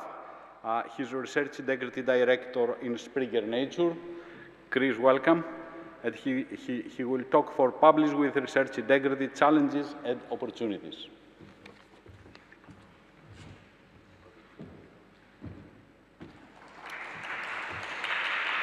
Thanks so much for the kind introduction and for the opportunity to be here in fabulous Athens, where the sun is out. Maybe the sun is always out here. I'm Chris Graf. I'll try and keep my presentation nice and concise and crispy, and aim to also share some of my insights from my work in publishing, not only from the company where I work, called Springer Nature, where I lead the research integrity team, a fabulous team of 20 people dedicated to resolving integrity problems and also to preventing those problems from happening in the first place. But also from my work within the publishing industry at the STM Association, and I'll explain a little bit more about that industry body when we get there in the presentation. And a small disclosure as well. I recently became appointed to the UK Committee on Research Integrity, a new integrity body in the UK that is hosted by the research funder UKRI. To translate, that's UK Konotomea Arevna K Konotomea, UK Research and Innovation. So we'll begin. I'd like to begin by asking everybody online and everybody in the room just to reflect for a moment on what research integrity means to you personally. We've had some interesting presentations already this morning that have described a spectrum of activities and responsibilities and disciplines and domains and workplaces where research integrity is relevant. And I'd like you just to think about that for just a minute before I begin to show you what research integrity probably isn't. It's certainly not binary. It's not black and white. Somebody used those words earlier on in a question, I think. It's not black and white, it's a spectrum. But if you were to think about it in a binary sort of way, you'd have the light side. You'd have enhancing research quality, or I would anyway, on one side. And on the other side, you'd have all of the collection of shadowy and sinister things that, that are on the dark side. And this is the sort of lens through which the next two chapters in my presentation will view things. We'll start by thinking about the light side, enhancing research quality, and then we'll move on a bit later to think about the darker side. And we'll do that through a sort of an external lens. It's not real. I'm trying to show you how publishers are responding to the external environment together and individually. Some of that is described in the next 3 slides before I start talking about publishers themselves. So this is Krishma Labib, who was a PhD student in Amsterdam. She successfully completed her PhD earlier this year. And this is a paper that, with a group of great colleagues, talks about the education and training policies for research integrity using a focus group methodology. And one of the things I'd like to emphasize from this paper for us all in the room and for everybody online is the concept of integrating research integrity training, but also research integrity into the research endeavor itself. And I'm thinking about the innovation presentations earlier today, and then beyond. the research endeavour itself into the policy-making, technology transfer and innovation space. And I think Krishma says something very wise here with the co-authors, integration of research integrity. Reflecting further on the dark side and the light side, this is Malcolm MacLeod.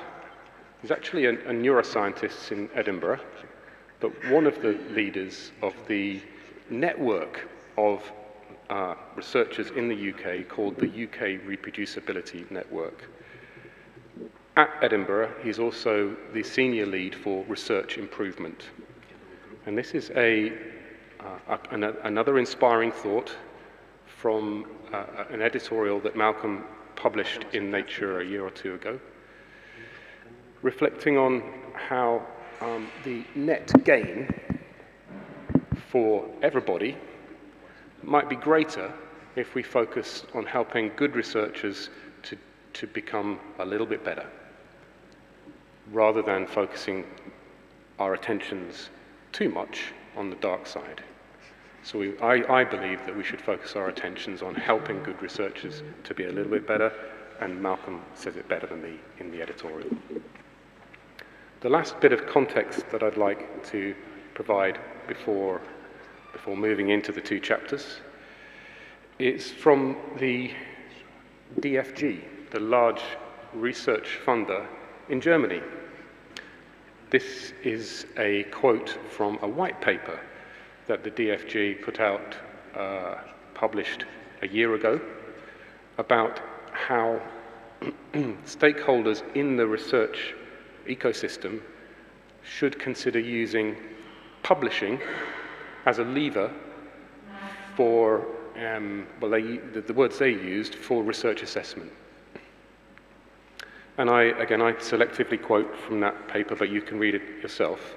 What the paper calls for is the stakeholders to ensure that the publishing system develops changes in a way that is conducive to scholarship. And for me, that's very meaningful as a publisher.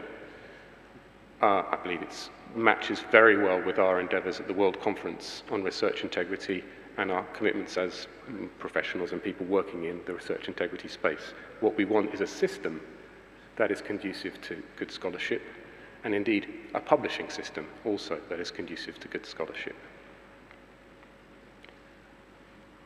So, that's a very condensed view of the environment that I believe publishers are working in. And the next few slides will show how publishers are responding to the challenges set out by the DFG, for example, to create a publishing system that's conducive to good scholarship, to Malcolm MacLeod's statement that acting not just on the dark side, but also on the light side is important, and then to Krishma's thoughts about integrating integrity into everyday practice. And I'll start by introducing the STM Association. And the reason to do this is because first, the STM Association is the trade body that represents research publishers globally.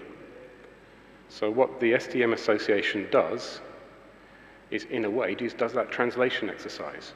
It finds the common themes where publishers large and small are acting, and helps to bring together those publishers acting perhaps in slightly different ways, but to achieve a similar goal, to align their efforts, and then to make a bigger difference by doing things together. And I put this slide up because it's brand new. I actually don't think that this slide has ever been used before, and it describes the industry's three main strategies, I suppose, from the STM Association's point of view. So these are the areas that the STM Association can bring together researchers to achieve, publishers to achieve common goals. The first would be advancing open research. The second, and the reason why we're all here, I guess, or maybe we're also interested in the other strategies as well, but the second is advancing research integrity. And the last is advancing social responsibility. So those are the areas that all publishers are comfortable putting their shoulders behind and pushing. And they're also the areas where publishers can collaborate to make a bigger, better societal contribution ourselves. So that's sort of macro level across research publishing. Now I'll zoom in a little and look at how Springer Nature, the company that I work for, is responding to some of those things. To give you some context for who Springer Nature is, we do publish the journal Nature. That's one of the journals we publish. But we publish 3,000 other journals and many thousands of books across all research disciplines. So we have a pretty big footprint and a commitment to supporting researchers across all disciplines, providing publishing options for them, whatever their preferred publishing output is. So we respond to the challenges set out by the DFG. We match with what the STM Association sets out as its three core areas of work, and we believe that a publishing system that's conducive to scholarship is an open publishing system. This is a quote from the Springer Nature annual report from last year. It's worth noting that Springer Nature is not a publicly listed company. It doesn't have an obligation like a publicly traded company would to publish an annual report, and yet we hold ourselves to the same standards of transparency and accountability that a publicly traded company would. And we published an annual report. And in the report, we set out our sort of mindset or worldview that science does advance fastest when it's open. And from our point of view, the heart of that is open access publishing. But it's not only open access publishing. Like many publishers, we are concentrating quite hard on providing options, different models that enable researchers to choose open for their publishing. So more than a third of the content that we published in 2021 was open access. And of course, open access publishing often comes with a fee to publish that's ideally paid for by the funder, sometimes paid for by the individual, and that's a barrier. It creates inequity and imbalance in the system. And so we have a large fee waiver program that is, well, I believe, quite a generous fee waiver program, where we, if you qualify for a waiver because you work in a low or middle income country, you get it, no questions asked.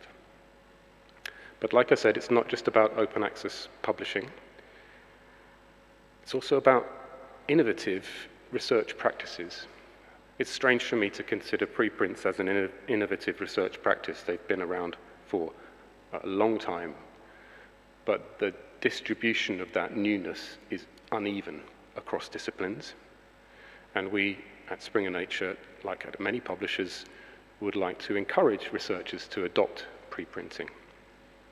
And so we've done that for more than 180,000 papers, which we enable authors to choose to preprint at the moment that they submit to a journal, to get a DOI, so a version of record that is a preprint of a draft version of their article. And I think that's another piece of evidence about our commitment to open. And we have data policies across a third of our journals that don't require that researchers share their data, but do require that they tell us and publish whether or not they've shared their data, and if they have, to describe the conditions under which a reader could get access to that data. So those are three examples of areas where we're kind of living our statement to and our commitment to open. There are more, like code sharing and beyond, which I won't go into. And it's my goal, our goal, to help enable researchers to make the choices that work best for them, rather than to tell them what to do. Certainly not my mindset. So that's one thing that we're doing to match up with the pillars. We're also ourselves doing research, market research, you might call it, survey research, to understand the needs of researchers around the world for more, better, different information to help them understand the world of research integrity. And this is a small piece of information derived from a survey in Australia with the Academy of Science there to understand researchers' needs in research integrity. And perhaps to us in the room and online, the findings are unsurprising. 68% of responders to the survey stated that their institution did offer research integrity-related training in Australia. Half of those who responded stated that it was mandatory, and 3/4 felt that it should be mandatory. Interesting to hear. What we're doing is extending the survey and repeating it in the US, in India, in the UK. That's happening right now. And I imagine that we'll extend to other places as well. We'll get that information and we'll make it open and available by publishing it. So that's commitments to open, commitments to understanding the research integrity landscape from a researcher's point of view, and then what are we doing about that? So in April this year, we launched a free resource to help researchers who don't already know to get a basic introduction to research integrity. Actually, my team is responsible for this. It's really quite good. I'll show you a little bit of the content now, but it's available free online. And here's what's in it. If you either get the link or click the QR code, you can go and browse yourself. On the left-hand side of the slide are the things that I would consider to be more research-oriented, sometimes research ethics-oriented rather than research integrity-oriented. And on the right-hand side, and a little bit at the bottom on the left, you've got the things that are more about publication or publishing practices and how to deliver research integrity through those publishing practices. And it's quite a good resource. But of course, being an author isn't the only way that we engage with researchers to do the publishing that we do. We also engage with tens of thousands, hundreds of thousands of researchers to request that they peer review work from others in their research discipline. And so we also make available resources that can help peer reviewers to become more equipped with the skills that they need to deliver peer review with integrity. And this is an example of another course that does that. So there's my responses, very briefly, to the DFG's challenge to create a publishing system that's conducive to scholarship. That's focusing quite a lot on the light side, on the efforts to enhance research quality, and less so on the right side, on the shadowy, sinister things. So let's change focus. I guess, like Daniel Barr's presentation with the lovely Australian flora and fauna, this is my take a breath slide. I wish that I had better photos. So, the shadowy and sinister things. And as a precursor to Jennifer Burns' presentation in a few minutes, I'll refer briefly to paper mills. And for those of us who work in publishing, and probably in research integrity too, the concept of a paper mill is quite a familiar concept right now. Publishers are working hard to investigate and then retract hundreds, probably thousands of papers, because we have evidence, sometimes strong evidence, sometimes circumstantial evidence, that the papers themselves are not genuine research artifacts, not genuine research papers. They've been constructed artificially by a service company that we refer to as a paper mill.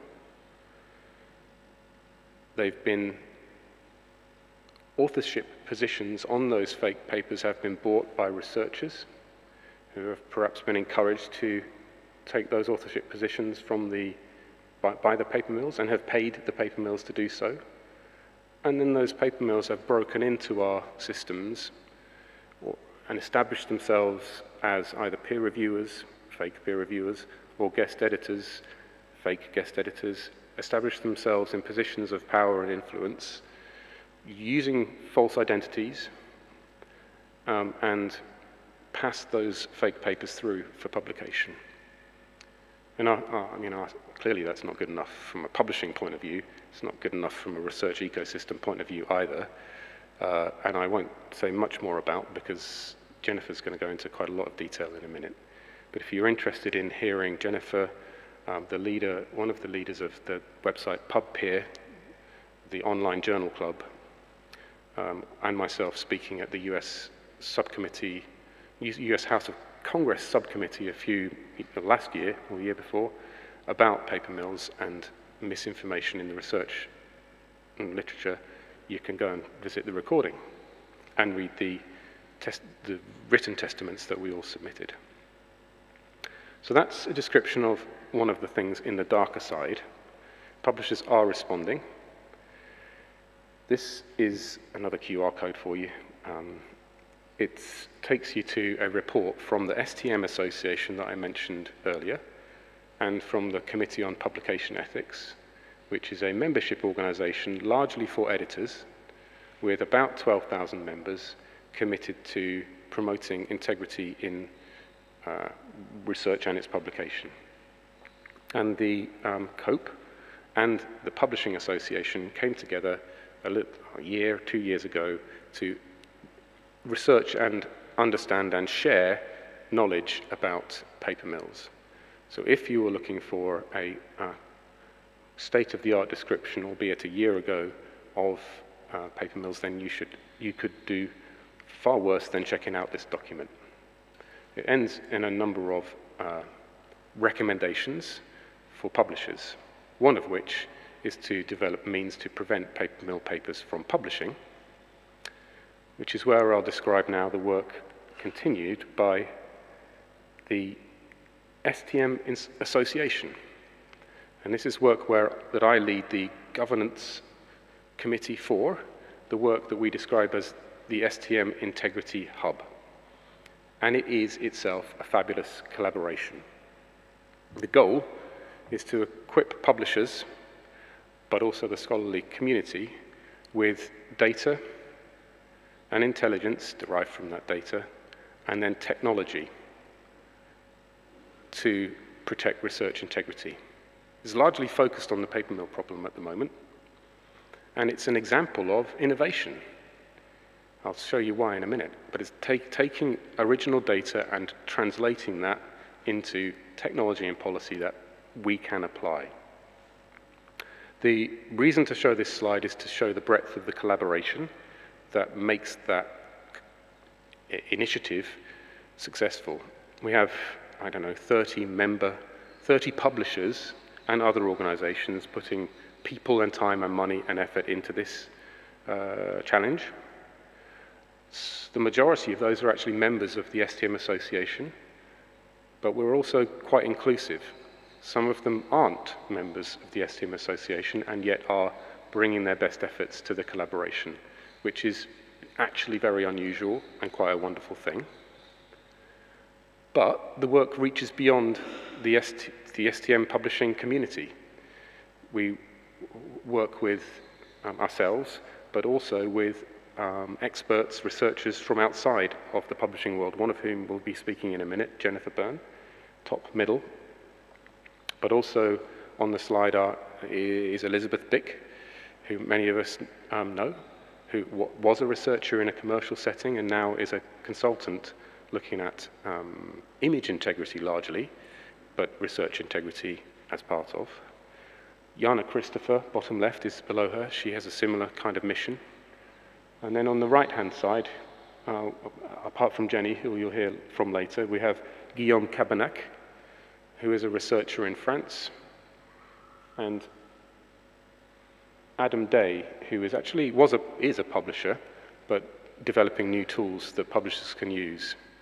And the reason to really show you this is that it's a broad collaboration with broad intent to engage good communities of researchers and others to solve the problem. And again, it is innovation in action.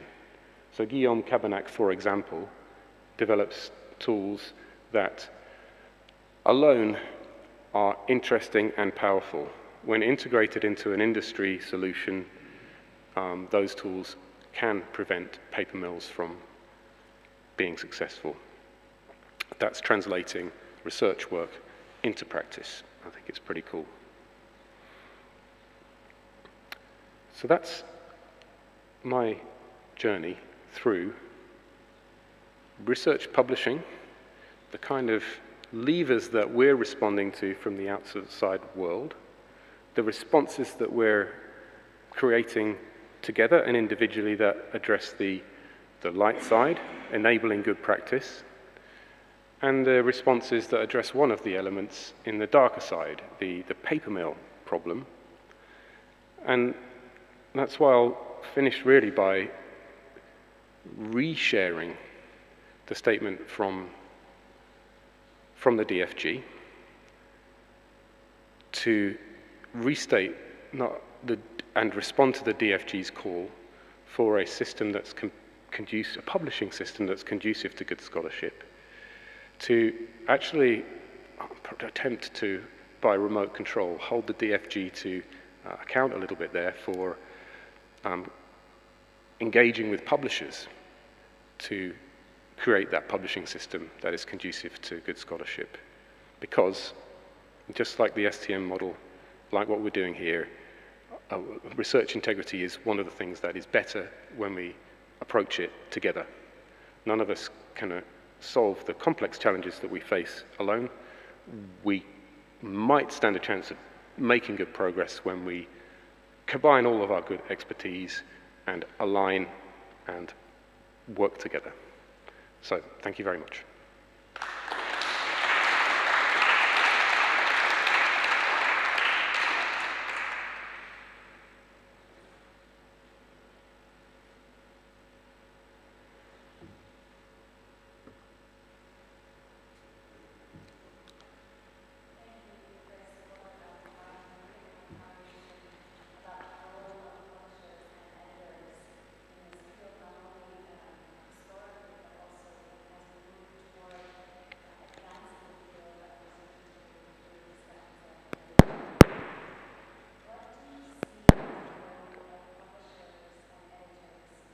Conversation around research integrity in innovation and impact and interpretation of research results. So the question is, what's the role for publishers and editors in translating research into practice and impact? Do you know, I wish I had a pre-prepared answer for that question. But there are, for example, initiatives going on in publishing companies that look to the data that is contained within research that's been published in those organizations and use AI to extract insights from that data that are meaningful to both policymakers and to technologists. I have good colleagues working on that at Springer Nature. I know good colleagues working that at Elsevier as well. Essentially, it's using big data and intelligence to create meaningful insights from that data for then interpretation and action by those who need those meaningful insights. And I think that's a good role for us in the translation. So thanks for the question.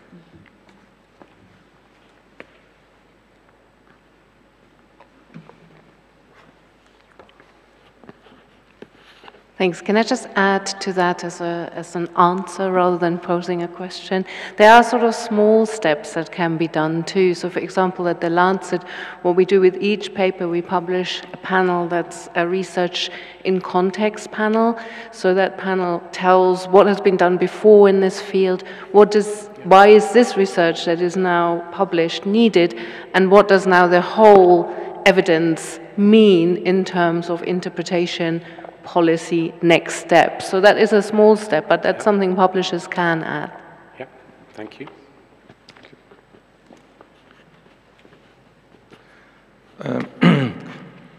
Thank you, Chris. Thank you for your thoughtful insights. You talked about the STM Integrity Hub, and that's a wonderful collection of software programs for detecting fake papers and stuff like that. My question is, are there any plans to make it openly available? In this era of transparency, open science, open methods, and what have you, that seems to be the good thing to do.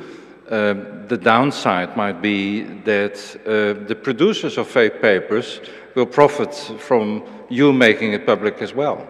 Well, what are your thoughts on that, and what is the plan of the whole thing? Thank you for the question, which is about whether or not the technology will be open to everybody. You rightly, Lex, point out that if we do make it openly available, truly openly available, then, of course, the paper mills will figure out ways to avoid the detection methods that we've got. And we can't have that.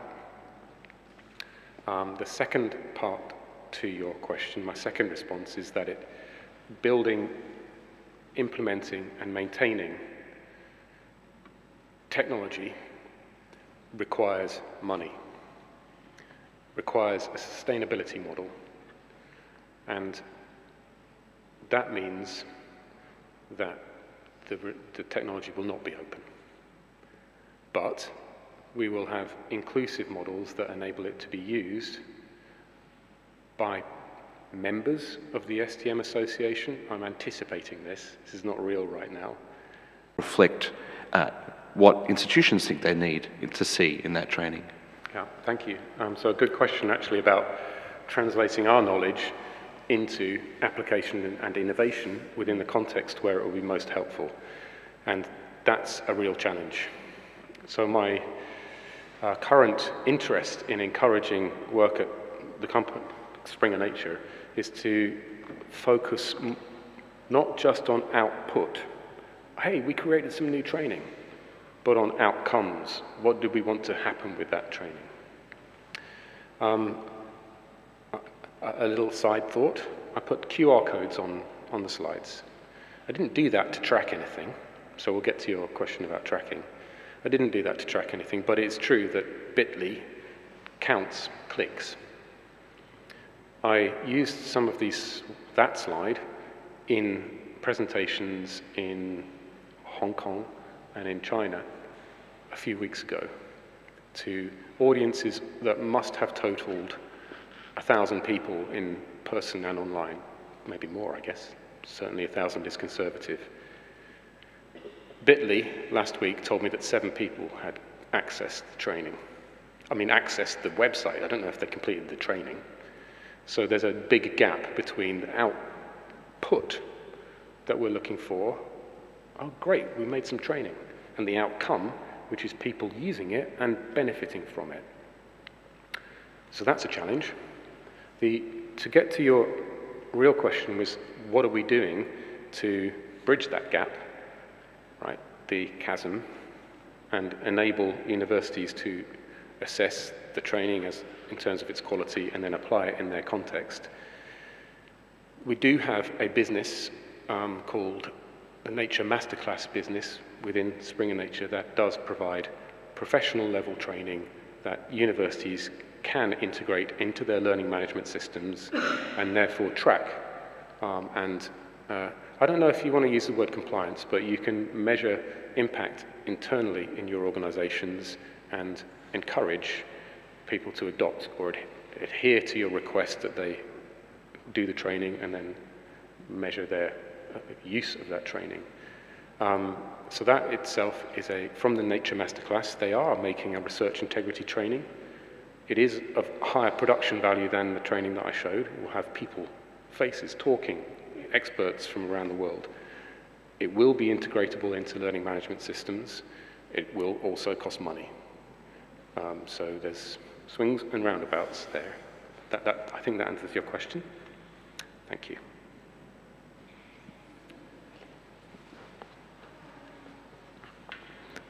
Thank you, Chris.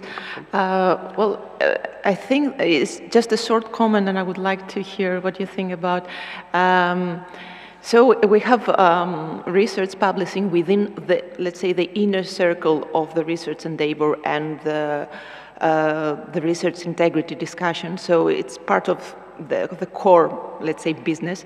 And we usually reserve a special place in trainings on research integrity about publishing. So it's an issue about students and young researchers all the time. Even if we want to refrain from discussing, they come up with questions on that particularly. And at the same time, research publishing is closer to what we think about industry as a stakeholder in the research spectrum, let's say. So it's profit-oriented to a great extent.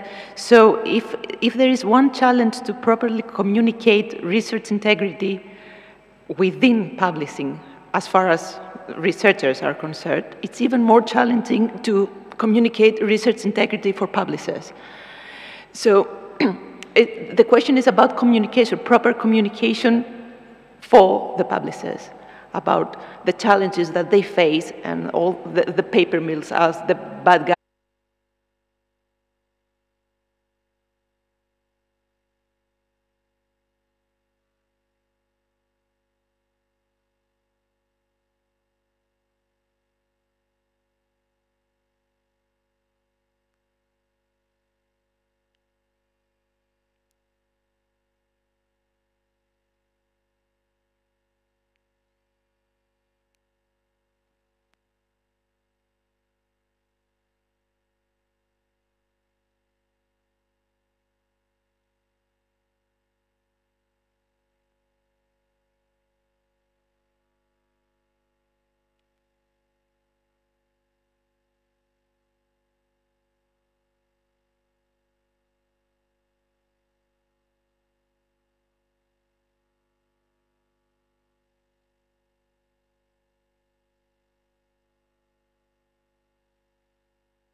We have so far heard about global problems, and we heard from stakeholders that operate at the whole research community. And what I'm going to talk about is experience from a country that is from scientific periphery. So these are just my declarations and activities, if they ever come.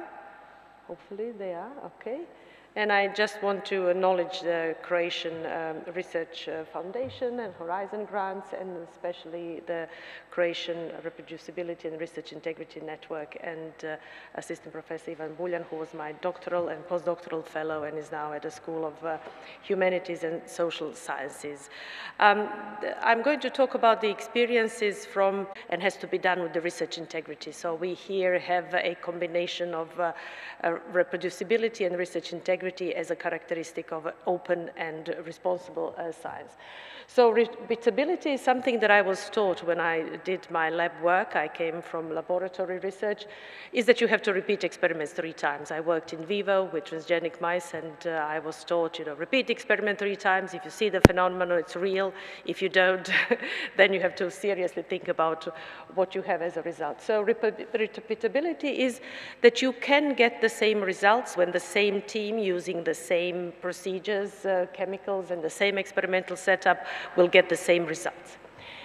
Then you have replicability, which is the different team, but the same experimental setup. So you come to my lab to learn some technique, you do it in my experimental setup, and it should work the same. So this is what is expected for the science to be reproducible and trustworthy and valid, so that we can translate it into practice and translate it into innovation, which is, will be the main topic of the conference.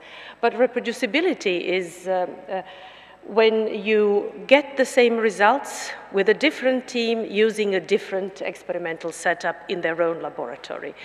And this is something that is quite common in medicine. Before we have some intervention in medicine that comes into clinical practical guidelines, you have to collect evidence from more experiments, from more clinical trials, and on the basis of that, when we pool everything together, then you would expect that they would get similar or same results, and then we will have some kind of final estimate of the real effect of an intervention.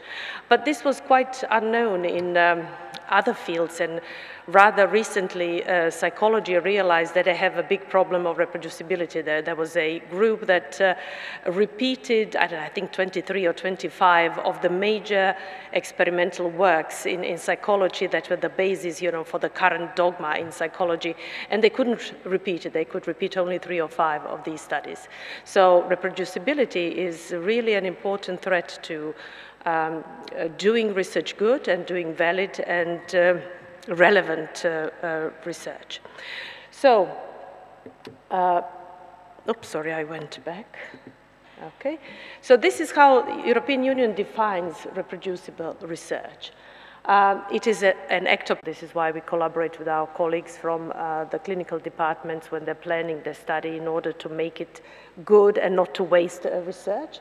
And then definitely it's collaboration and team science and not an individual effort.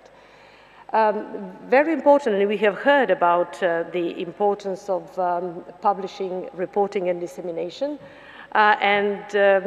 What we focus our efforts is on pre-registration, improving the quality of reporting. That's why we have so many reporting guidelines that we know that work, but they haven't, you know, been picked up sufficiently enough to be really working, and also looking at conflict of interest and protecting against the influence of these competing interests on research. Then, in order to make the science reproducible, you have to make it transparent, and you have to make it open, and you have to share it. Again, evaluation is important, and one of the ways which we actually see in scientific community is by diversifying peer review.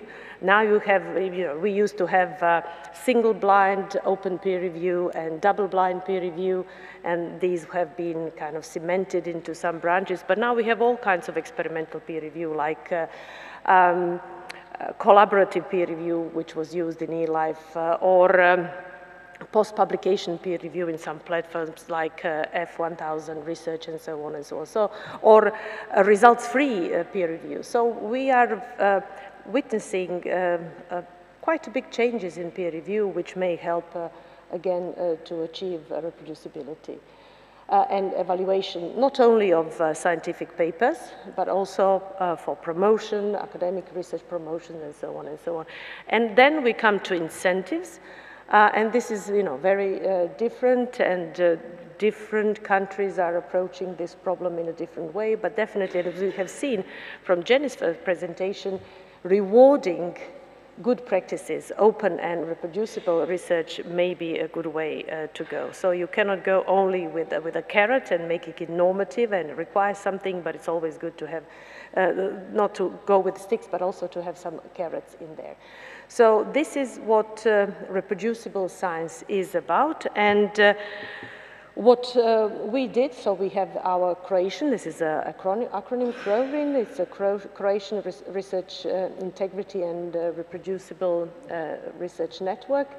And our mission is to work on promoting and implementing high quality research in the country, to coordinate efforts for increasing the transparency research, to promote this research transparency and objectivity, and to develop the national collaboration and also join international collaboration network such as Reproducibility Research Network.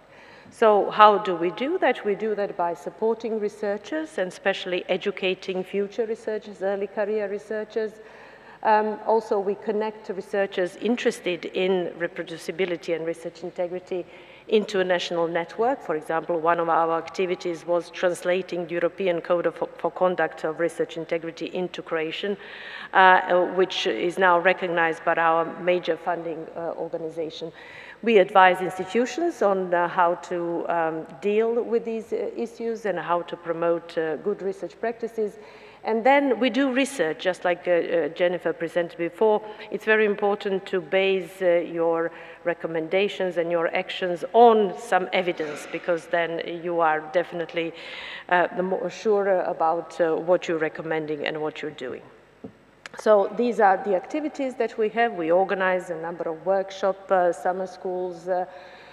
We promote different tools to use, for example, like we use freely available, not R, but freely available, simpler statistical programs and packages for students to learn how to use them. We translate different materials and adapt them to local needs and frameworks. We do research in reproducibility. We help it incorporate in curriculum in higher education and help create institutional policies.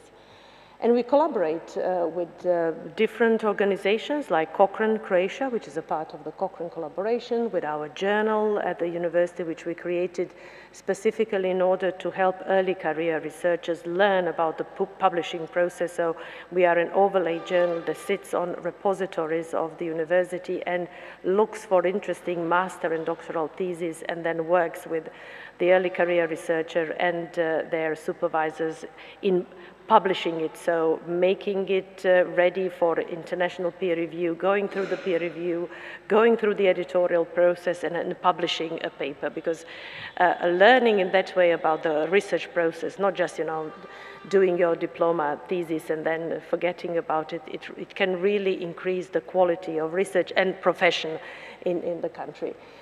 We also collaborate with the Center for Biomedical Research Transparency, which is promoting a null hypothesis project, which is stimulating and rewarding researchers to publish their null findings, meaning publishing studies where you didn't get a difference, where your results are negative, no difference, or not answering your hypothesis.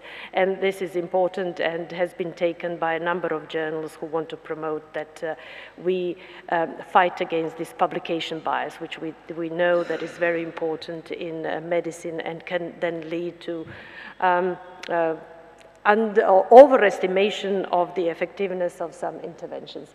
And then we work also on transparency in research process, so we do a lot of meta-research and especially collaborating with the European Commission about studying the evaluation process of the European Commission and looking whether policy changes influence and had an effect on the results of the evaluation. We have created a taxonomy for statistical terms and methodological terms, collaborating with the Library of Guidance for Health Scientists, and we collaborate with our major funding organization, Croatian Science Foundation. So what do we do? I will show what we do at the level of our school, then at the level of the university, and then the level of the country, just to illustrate some activities. And I must say that it started a long time ago, in 90s, where we started the Croatian Medical Journal just before the war in 1991 in Croatia. This is how the journal looked at that time. It was 1998 when Croatia was third in the World Cup. So you see our bittersweet victory or loss of our major player, and now it's 30 years old. And there we learned, because we had to work with authors who were at battlefields and presenting the medical aspect of war, and we realized that they are great practitioners. They know their job, they love what they do, and they like research, but they had no skills in presenting this research. So we worked with them a lot. It was first individual research, then we worked with the authors in workshops, and finally we decided to work with students because we thought that would be the best outcome. And as you know, when you come as a researcher to a journal, then you also do research. So whatever we did, we used it to evaluate what we did. So we published papers. For example, this is our starting point, is that journal editors have to be educators. They are science educators, and they are a very important stakeholder in promoting good quality research in a scientific community. Then we published the results.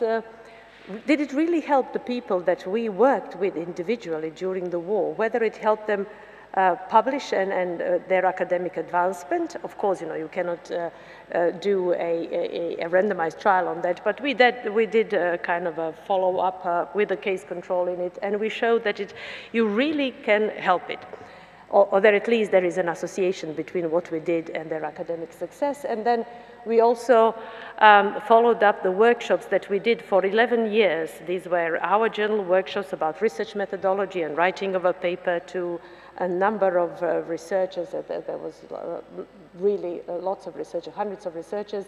And then we showed that actually by working with them, when we studied it, following them for 11 years, we can show that their academic and research success was greater than with their paired controls that they identified as their peers at the time when they attended the workshop. Well then, so this is with the journal, and we also then, because seeing and being rather frustrated, it's because we gave this for free, and the authors very often didn't appreciate it. They took it for granted that somebody's going to improve their paper, and then we saw, okay, one has to be a public health officer here. You have to prevent these things. So we said, okay, we'll work with medical students, and as journal editors are, have the power in an academic community, we made all the medical schools in Croatia introduce a course that it was focusing on research methodology and evidence-based medicine. So this is what we did, and we continue studying this, how students understand numbers. Anyone who has been in contact with medical community knows that doctors are afraid of numbers. You mentioned 3 decimal digits and they just glaze over. So we were very keen on understanding how students understand numbers and how we can gauge the teaching and also assessment of their knowledge according to these cognitive levels, cognitive levels of teaching something complex such as evidence-based medicine. So we now have a vertically integrated course on research methodology and evidence-based medicine, which which in our opinion and our aim is to prepare students to come with this knowledge to clinical work so that they can then properly assess the evidence when they come to the patient's bed. So it is taught from the first year of curriculum, and it is an important part at a more advanced level of all our doctoral programs. And because research integrity is very important, we have a research integrity advisor, so we don't have it in the law like similar in Greece, where everything is research ethics and there is no specific research integrity body or policy. Research integrity advisor serves to advise and to help both the students and their supervisors kind of navigate through the problems that may have during research or during publishing this research. We do a lot of other activities, so we have a summer school. I recommend that you go and look at our little videos that we created. And we specifically, because we come from Europe, we specifically focus on how to teach young researchers or early career researchers how to implement these good practices that are spelled out in the European Code of Conduct for research integrity, how to put it in practice, what it means when it says, you know, in the sentence, this is a good research practice. And we practice, and for example, we even use art, so they have an art class where they have to express how they see themselves in research integrity. So this is the I in research integrity. Based on that, and thanks to the funding from one of the EU projects, Entire, which created the Embassy of Good Science, which I recommend everybody to go and learn about research ethics and research integrity, we wrote a book. It's a very small, thin textbook for early career researchers about how to implement, what it means, what these good practices from the European Conduct of Research for Research Integrity, what does it mean in practice, and what is important, it was written by early career researchers. So what you see here behind me and next to me are all my doctoral students, and now they are either postdoctoral students, and one of them is still working on his PhD, and it was really a great teamwork and important to include early career researchers. So this is what we did at the medical school. So since one of my students went to be assistant professor of psychology to a School of Humanities and Social Sciences, he introduced the same methodology into psychology curriculum. So now he has classes where students have to think about a research project, they have to pre-register the protocol, they have to work on it, and then they have to also publish the results either as a paper or at least put it up in also a registration platform. The feedback is very positive. It was quite challenging for students, but you know, if you don't challenge them, you will not get good things from them. And then we also worked with the University of Split. So this is at the higher institutional level of the university. So when we translated the European Code of Conduct, we made them accept it as their official document and subscribe officially by the decree of the Senate. That they will follow the European Code of Conduct. We use the SOPs for RI project, which some of the people here were also worked on. We helped them make an action plan for promoting research integrity. We created the guide, research integrity guide for early career researchers and their supervisors about what is expected, what their responsibilities and rewards are. And also, since we are a member of a university alliance, which is called European Universities of the Seas, CEU, with them together we created a course on research integrity and good scientific practices, including scientific writing, to then promote this much wider in the European context. And then we collaborate with the policymakers, so they are funding agencies.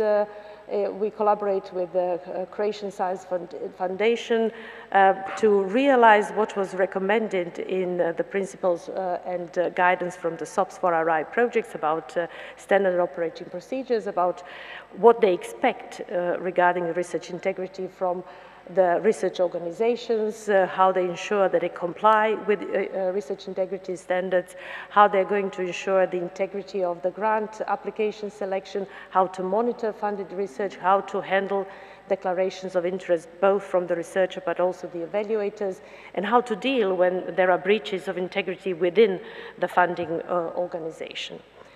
And there is still more to do, but I will stop here and just finish with the message that it is a long way. You know, sometimes I feel like I'm telling them, look, the earth is round, and they say, but you see that it's flat. But, you know, if you're going your way, you will get there, and I think it's very important that you work within your community to bring all of these policies that we hear about at the continental or European or global level into your own environment and make your research environment better. Thank you.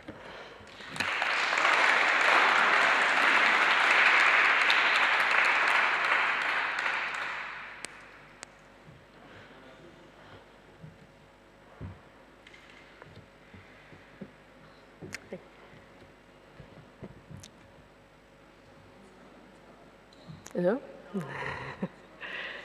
It will be on. I think it has to be done centrally.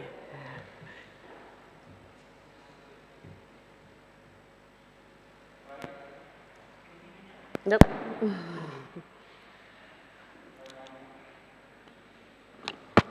Okay, thank you, Anna. That was a wonderful talk.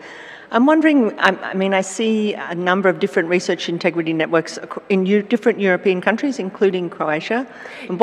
Is there a lot of coordination or common activities between these networks? Yes.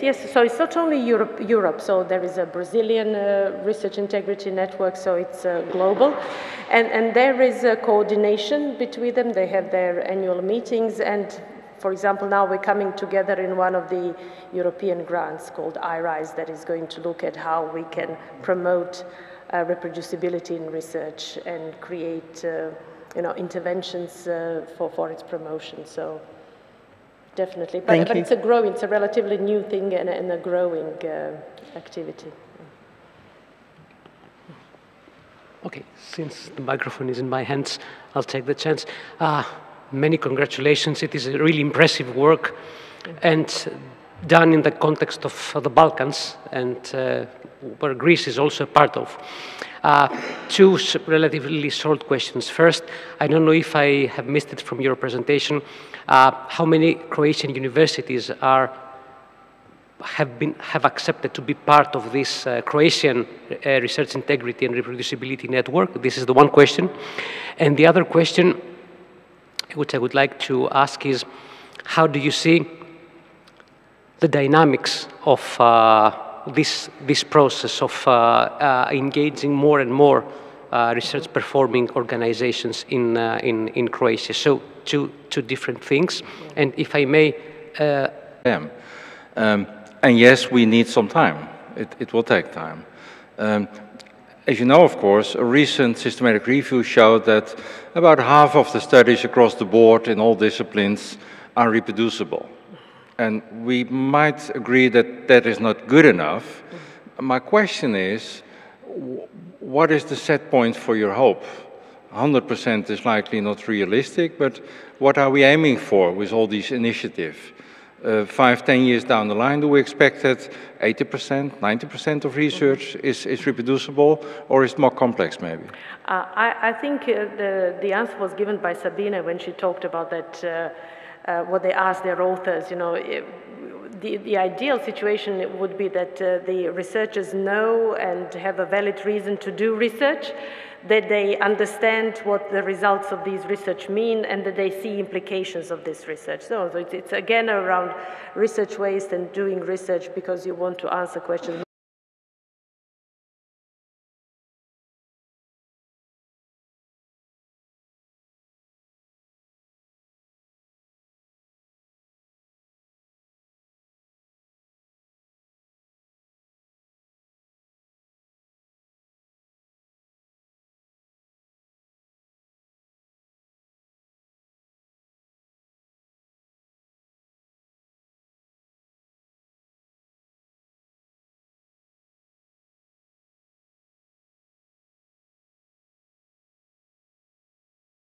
To be speaking at such a prestigious university, under such a wonderful venue, in a wonderful country. It gives me great pleasure to be standing here to share a bit about what we do in Malaysia in promoting research integrity. Before I begin, I just want to share a bit about my country, which is located in Southeast Asia. It took me about 14 hours of flight to come from Malaysia to Athens, to give you an idea how far Malaysia is. And this is a picture of my university. Malaysia is a tropical country. Everywhere you go, you'll find big, giant trees. And somewhere underneath this tree is the main entrance of my university. I'm very delighted that my talk comes after Roxana's talk, because in many ways, her country, her region, and my country and my region have many similarities. Therefore, a lot of what I did not say or didn't plan to say has been already shared by Roxana. Therefore, as I give my talk today, I hope you will also synthesize what Roxana shared in her previous presentation on the kind of financial situation, the kind of support, the kind of infrastructure that her country, Peru, and my country, Malaysia, have in common. And I want to start with a simple illustration. Malaysia has 30 million people. Although our universities has been around for 50 to 60 years, but the kind of intense research that we do in Malaysia really only picked up in the last 10 to 15 years. Therefore, even though our national universities has been around for a while, but our research is still maturing, as I would say. So what does that mean for us who are trying to promote research integrity? And I want to share with you based on an illustration. This is an ideal situation where we try to balance between progress and protection. Progress in research activity, whether it is in tangible progress or intangible impact. At the same time, we also want to protection of people, protection of animal, protection of environment, and protection of the research ecosystem in general. So what happened when we experience an acceleration in research progress where emphasis are placed in progress, in research activities, you run into a risk of ignoring or abandoning the need for protection, where regulation itself is insufficient to protect people, environment, and the research ecosystem.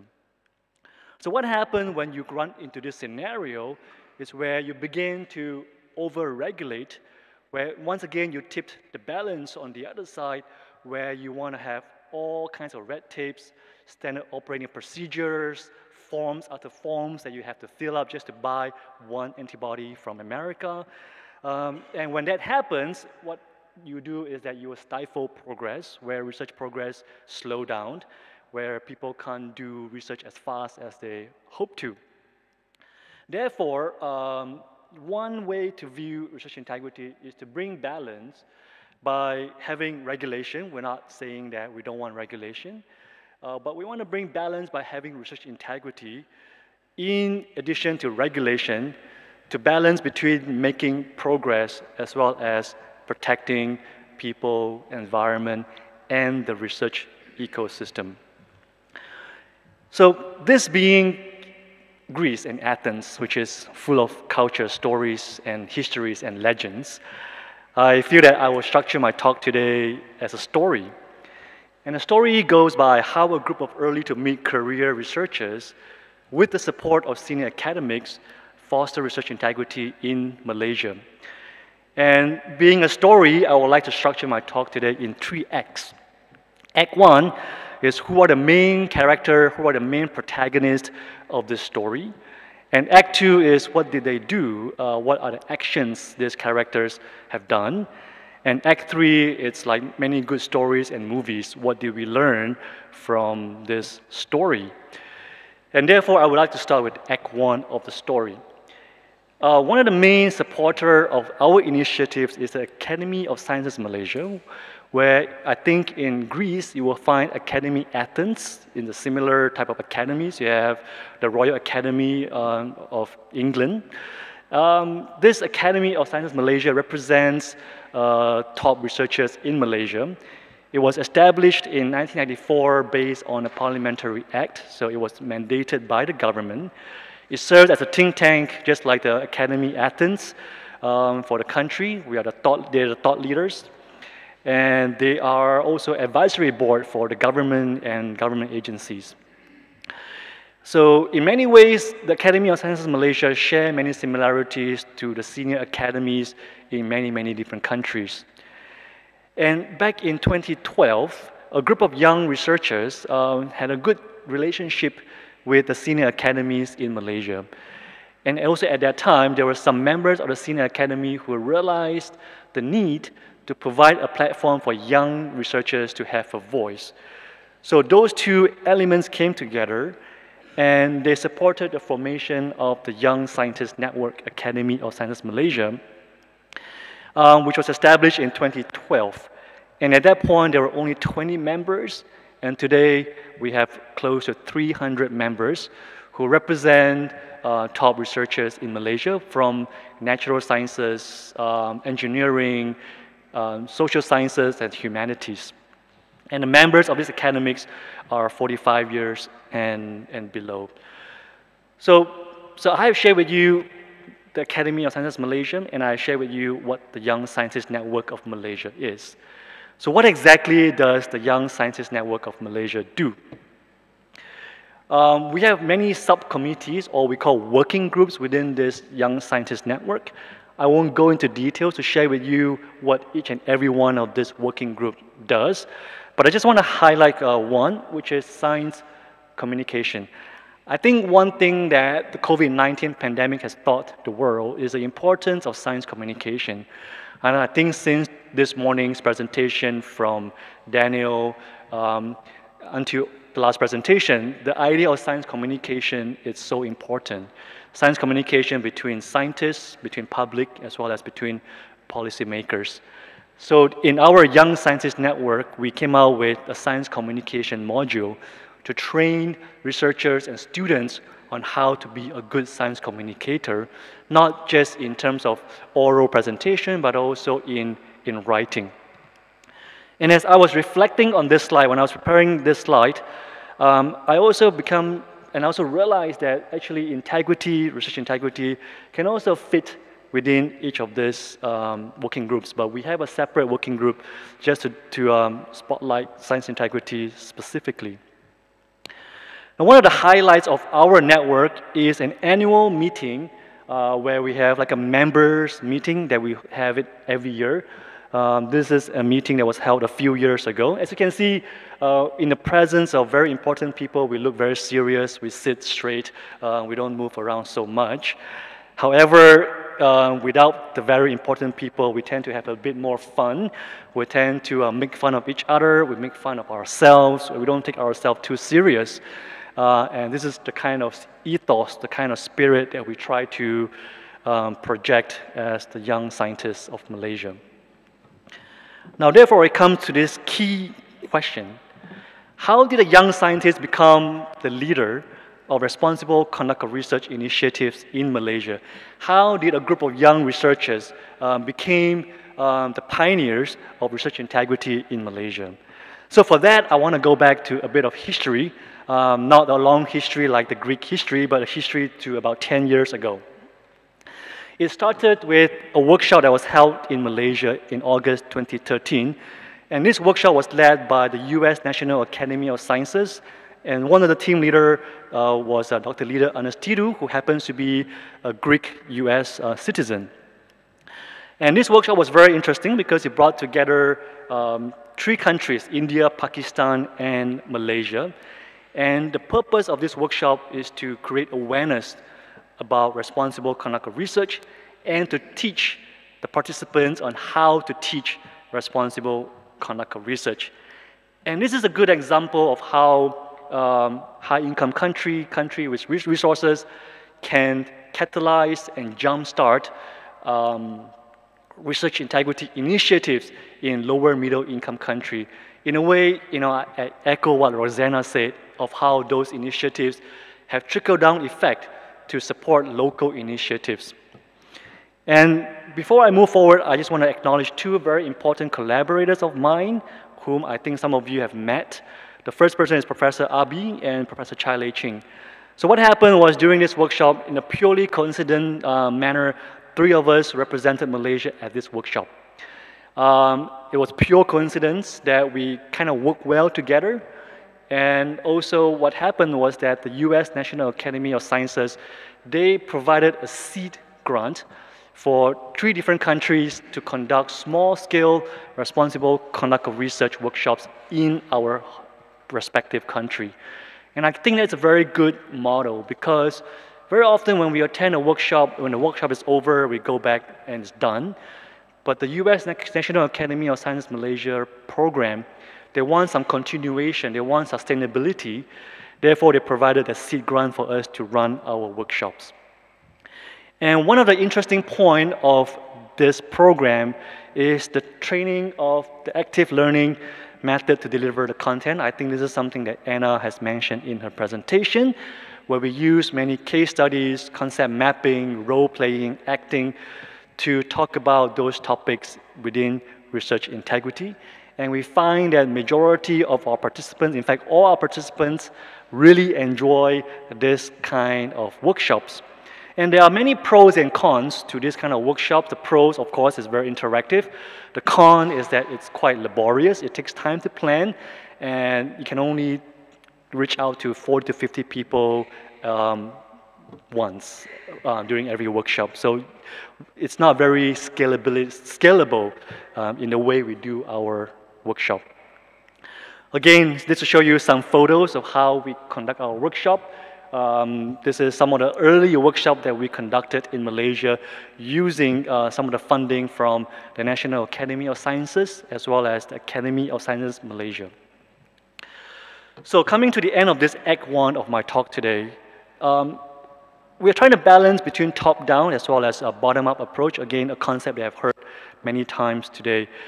And one thing that struck me a lot in this past 10 years as we try to promote research integrity in Malaysia, really it comes down to building genuine relationships between people. Genuine relationships between me and my collaborators and my peers, as well as genuine relationships between the senior academy as well as the Young Scientist Network. It's about building trust and accountability between both parties. The other thing is that putting aside the what's in it for me mentality, I think many of us here would relate to this sort of mentality where when we were asked to do something, the first question people tend to ask is, what's in it for me? What can I gain from this initiative?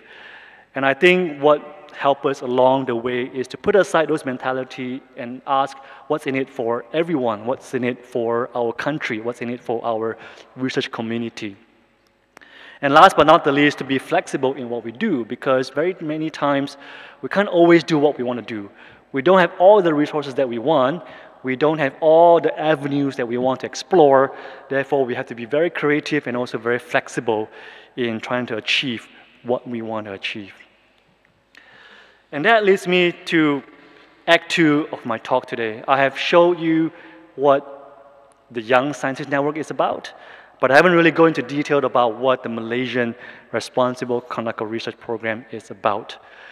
I think hearing today's presentation, that the whole field of research integrity has been moving so far ahead, especially in a European and the Northern American context.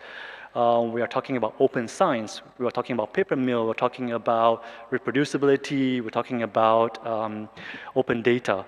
But in countries like Malaysia, we are still talking about very fundamental issues of research integrity, of research misconduct, about authorship issue, about data management. As I said, that the Malaysian research ecosystem, even though we have been doing research for 50 years, but the real intense research only started about 10 to 15 years ago. Therefore, can you imagine we have to change the culture that has been set in stone for 50 years and try to correct the wrongs, try to introduce new culture and new mentality into a system that has been around for many, many years. Therefore, what are we trying to achieve in Malaysia? It is to actually ensure that RCR education is instituted at all levels in Malaysia, from undergraduate to postgraduate up to the lecturers and academics. This has been extremely challenging, if I'm being very, very honest, and I'll share with you some of the reasons why. The next thing is to ensure that RCR becomes a common language in research ecosystem. Wouldn't it be nice if, when we talk about research, it's not all about publications, it's not all about funding, it's not all about citations, but also about how responsible we are as researchers. It would be nice if my country one day, when we talk about research, we also talk about research integrity. Because I think as what the theme that was chosen for today's symposium, where it says research integrity matters, and this is something that I have been echoing for a very long time with people in my country, that integrity matters. So what are we trying to achieve in Malaysia? The first thing we want to do is to provide education content. Again, echoing what Anna said is that, and also what Roxana said, which is about training, which is about providing content. And as well as conducting workshops. As I said, there are some pros and cons in conducting workshops. And also to train instructors so that I'm not the only one going around the country training people. And last but not the least, to conduct research so that we have some evidence to drive policies in instituting responsible clinical research programs and initiatives. In Malaysia, one of the proudest achievement that I have so far is to produce, with a group of people, a handbook called the Malaysian Educational Module on Responsible Conduct of Research, where we cover the traditional topics within research integrity. As you can see, those are still very traditional, still very basic. These are based off the topics that was suggested to the US responsible clinical research community. What is interesting is that our book is fully authored, edited, and reviewed by young scientists. We spent a year and a half to produce this handbook. And it is a reference book that we heavily reference many handbooks and reference books that many of us here today had a hand on, such as the Australian guidebooks, the European guidebooks, the Dutch guidebooks. Those are the guidebooks that inform our guidebooks. So I to all of you who actually took part in producing your respective guidebooks. Also very importantly, we contextualized to the Malaysian audience using words, terminologies, names that the Malaysian audience can relate to. Maybe that is something that the Southern American countries are doing also, which is to contextualize your content for your country. And in our workshops, again, just to show you some of the things that we do, we always tell our participants that you are hardly going to sit during our workshops. You'll be spending more time standing up and walking around than sitting. And these are some of the pictures that we took at our workshops. And I think this is a very interesting activity that we did. This is before the pandemic. There's a movie called Contagion, and I think many of us here probably has already watched this movie during the pandemic. But before pandemic became a pandemic, we used this movie called Contagion as a movie to teach about the relationships and the responsibility of researchers in how we deal with policymakers, how do we deal with the public, and how do we deal with the government. As you can see, in the past 3 years, those things has been really, really relevant. And I think we don't have to use this movie anymore because we have a real life situation of the contagion or of the pandemic. We also use pictures and drawings. This is something that the participants really enjoy doing. It takes them back memory lane when they were 5 years old and 6 years old, where we ask them to draw and express what they think research integrity is, what is research ethics, what does collaboration means, what does mentoring means. So they were able to express themselves using different manners and different colors and different objects to express their inner thoughts. So we also collaborate with the National Academy to produce the Malaysian Code of Responsible Clinical Research. This is a national code to inform researchers in Malaysia on what research integrity is about. So I am in a committee of the National Committee of Research Integrity. And right now we are trying to create an online course to teach Malaysian researchers on the content on this handbook.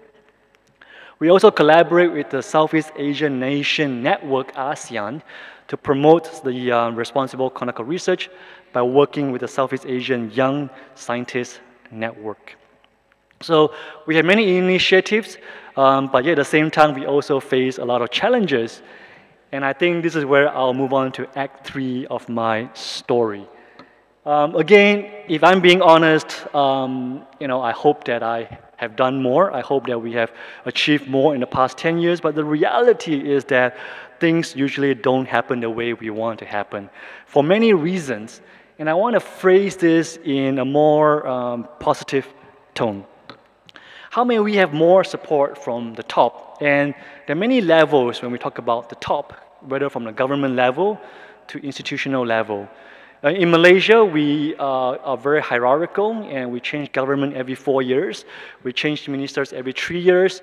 And therefore, it is quite challenging for us to convince the real top people to support these initiatives. And in universities, the vice chancellors and the rectors, they have many more priorities that they want to focus on. And research integrity, unfortunately, is not something that they want to focus on unless something bad happens. Then maybe they will start looking into it. The next thing is how may we have more support from our peers, meaning more instructors. The reality is that all researchers in Malaysia are focused on doing their research and their career development.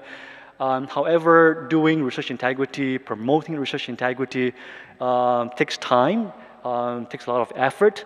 So many people are reluctant to invest time and effort to promote research integrity. So how may we synergize those people and to get more support from my peers to take up this challenge? And I think being a young researchers, we are also thinking a lot about the next generation of researchers, the next generation of champions who may take up the promotion of research integrity. In other words, what's next? The day when I'm no longer here promoting research integrity. So we're always thinking about succession plan. We're always thinking about sustainability of this program. And again, I don't have a good answer for all of this, but these are the things that it's quite challenging to think about. So I want to end with a more positive note, and I kind of saw this quote when I was in Hong Kong attending the World Conference of Research Integrity in Hong Kong, which says, if you want to go fast, you go alone.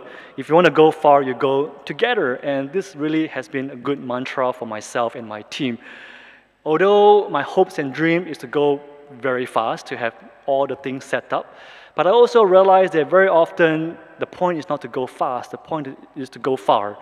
And I really think that being part of this community, whether it is in Asia Pacific or the World Conference of Research Integrity, really helps synergize and gives me a lot of motivation to actually promote research integrity in Malaysia. So I really want to thank everyone here for your support in many, many ways. We still have a lot of work to do. We still have to rely a lot on a lot of resources from around the countries. Your wisdom has always been a guiding light for us in Malaysia. So with that, I thank you for listening to my talk, and I'm happy to take any questions.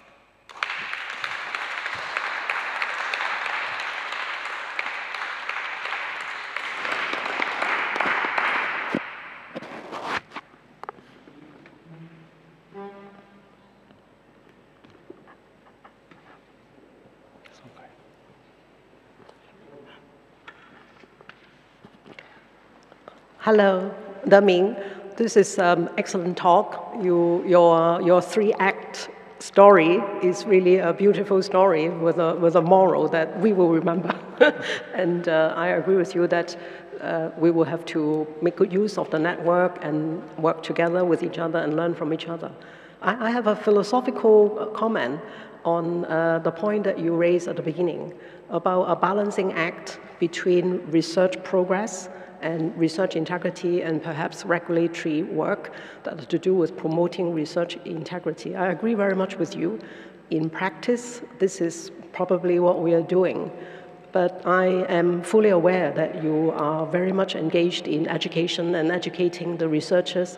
perhaps one, one perspective that we may be able to work together with the researchers, particularly junior researchers, is that maybe research and research integrity is one thing.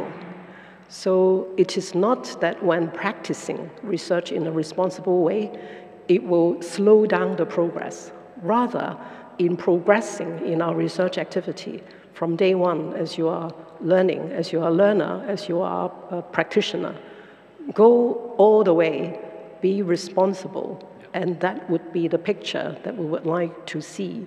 So particularly in embedding the concept in a lot of the educational material, this, about two sides of the same coin, or about having responsible conduct as we progress along our various research activity, including innovation that we were discussing a little bit earlier this morning. That probably would be wonderful if you could do that. Yeah. Thank you. Thank you, Maiha, for that very thoughtful comment. Just a quick response to your comment. I think I'm preaching to the crowd here when I say that research integrity, it's all about mindset, it's about culture, it's about who you are as a person. So again, when we tell people that we are promoting research integrity, people tend to be very scared because they think that we're trying to catch them. When we invite people to come to a responsible conduct of research workshop, the first thing they ask is, am I in trouble? I think trying to break that mentality to show that the value of doing research in a responsible manner, it is something that we work very hard trying to instill. Oh, sorry. Thank you, Deming, for your lovely presentation. It's very interesting. And I've got a question that's related, actually, to that line of a thought that you've just completed. And it's around, you sort of indicated to us this kind of challenge that you had of a rapid culture change, that the universities had been around for a while, but actually research in a particular, let me say, more sophisticated way was relatively recent.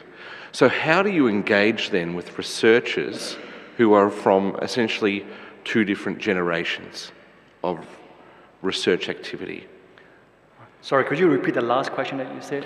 I guess what I mean more directly, what I mean to say more straightforwardly is, how do you engage with researchers who are from already established and in the system and are of that generation or that group that were doing research in a particular way that's different to now, so the older ones? Yeah, it is so your question is, how do we identify the different groups of researchers, right? Well, because the research ecosystem in Malaysia is so young, we are talking only about one generation of researchers that had gone through that transition.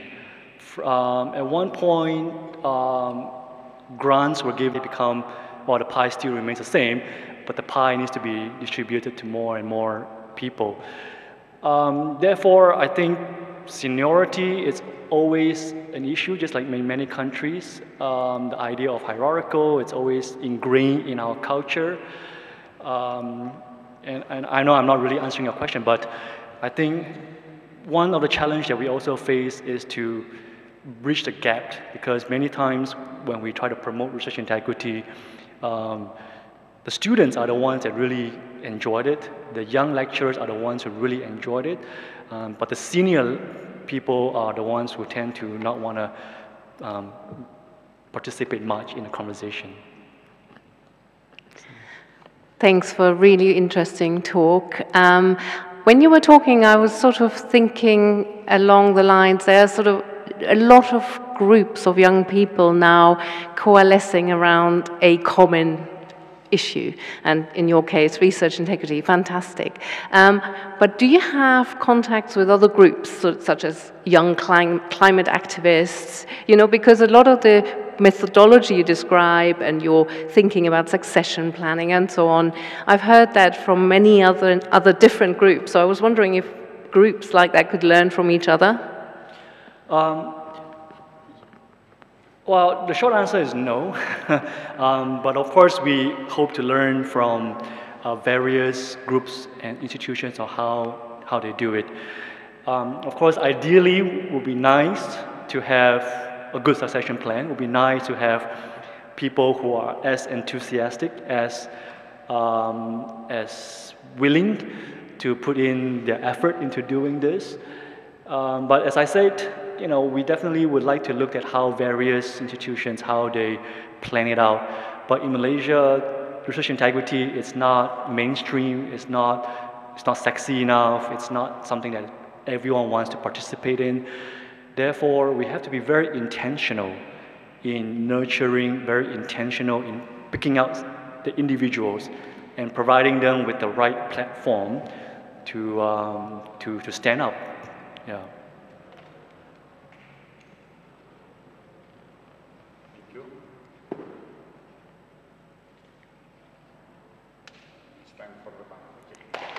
Thank you.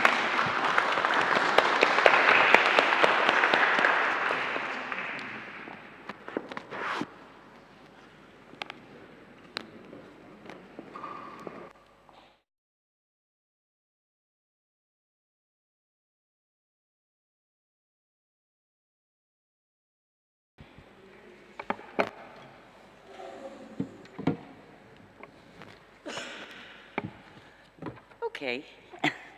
Hello, good afternoon, everybody. I'm really delighted to have been given the job of moderating this very interesting session, I think, and welcome to everybody who's watching online. I suppose in some ways it's got a little bit of history, but in other ways it's also about moving forward and evolution and the future, because if you're not aware of the World Congresses, you might not be aware of the way in which they've evolved over time. First and foremost, I think we've moved from a place of putting all the responsibility on individuals for their behavior and their good behaviors to, I think, recognizing that it's everybody's problem. It's everybody's responsibility. The responsibilities might be different for different groups, but everybody has a part to play. So you can really see that, I think, in how the World Congresses have progressed from Lisbon in 2007. And I think Sabine was at the very first conference. I didn't get there till the fourth one. And what that was asking was, well, do we have a problem? Is this a problem? Is research integrity a thing? Really, But by the time we got to Singapore, people had accepted that, yes, research integrity really is a thing. And how do we describe it in a way that has relevance across the globe? So there were some wonderful principles developed in Singapore around understanding and underpinning research integrity.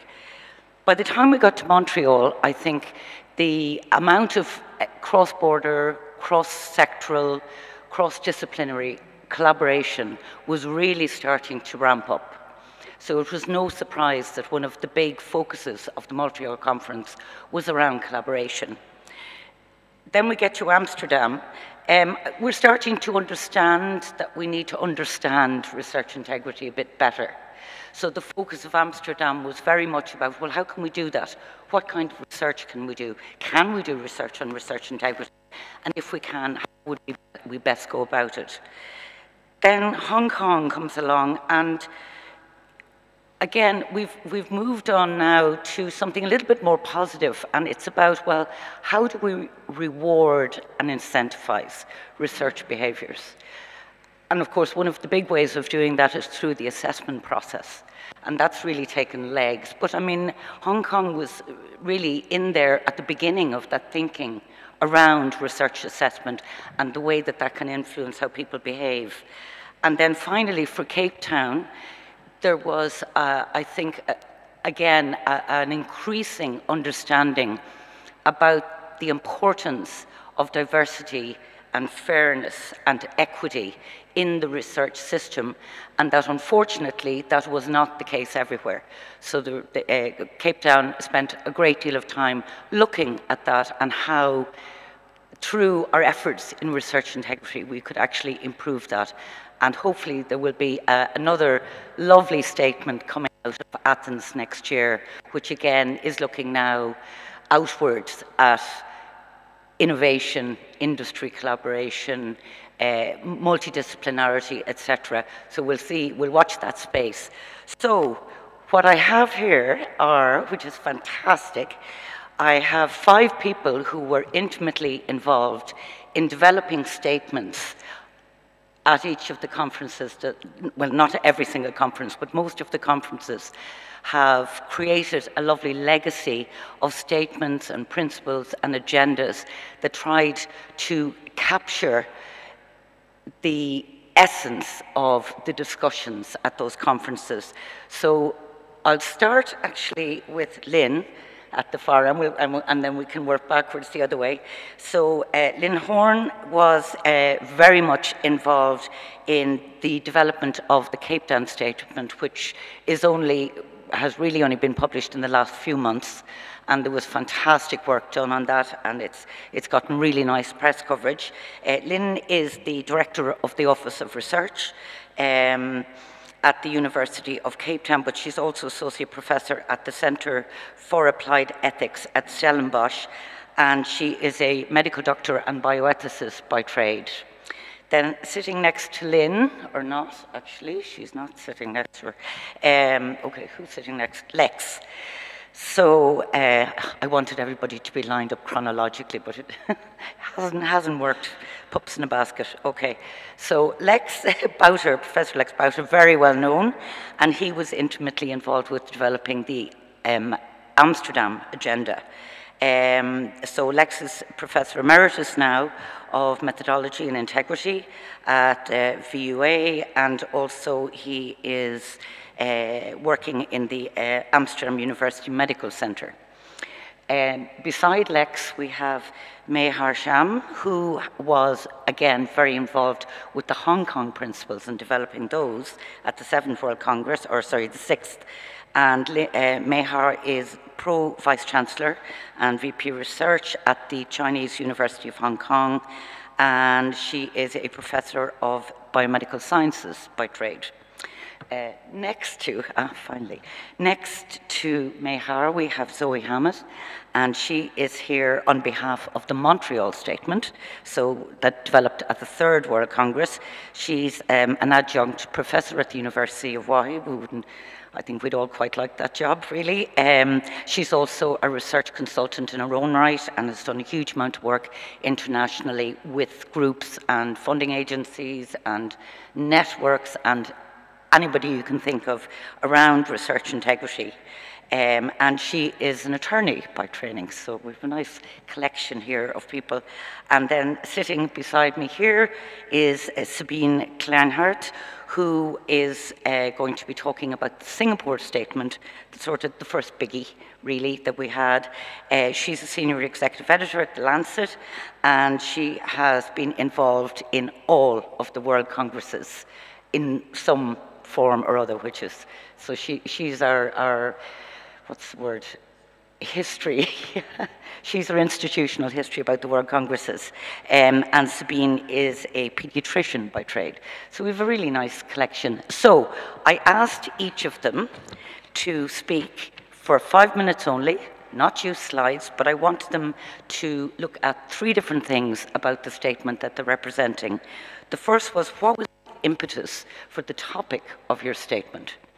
The second was then, what were the key messages that came out of your statement? And the third is, what do you think the main impacts of your statements were? So I'm going to start with Sabine on the Singapore Statement. Thank you.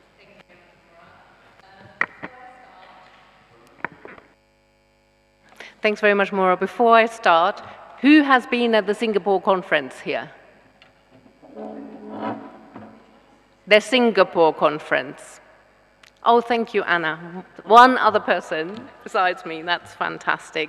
So the Singapore statement was a super start to all these outcome documents, because we all go to so many conferences, and the first World Conference in Lisbon in 2007 was such a conference where we all get together, we talk about common issues, we sort of exchange our views, but actually then we go away again and nothing much further happens, perhaps. So it was great to see that in the second World Conference in 2010, the decision was made that that isn't enough, and we really want to produce guidance, a statement, something that people can agree upon. And Nick Stenek and Tony Mayer, together with Melissa Anderson, Nick and Tony were the founders of the World Conferences on Research Integrity, decided to embark onto this quite difficult task to come up with a Singapore statement. So it was the first really international effort to have develop these unified policies at a very high level, and the guidelines and codes of conduct, and with a really long-range goal to foster greater integrity in research worldwide. So that was the aim of the document, and it was led by Nick and Tony and Melissa, but it was really the collective effort on insights of all the people at the Singapore conference. So that was 340 individuals from 51 different countries. And it was multi-stakeholder, researchers, funders, research institution representatives, and research publishers. So it was a humongous effort, and I remember us all sitting in the final plenary and still arguing about some of the values and formulations of this statement. And it's really intended to also challenge governments and organizations and researchers to develop then more comprehensive standards that are relevant to their environment. So it's a very, very high-level document. It has been so far translated into 28 languages, which is great, but it hasn't been translated into Greek yet. So, you know, if you wish to translate it into Greek, please contact us. This is always an option. Now going to the key messages of the statement, it came up with 5 value principles.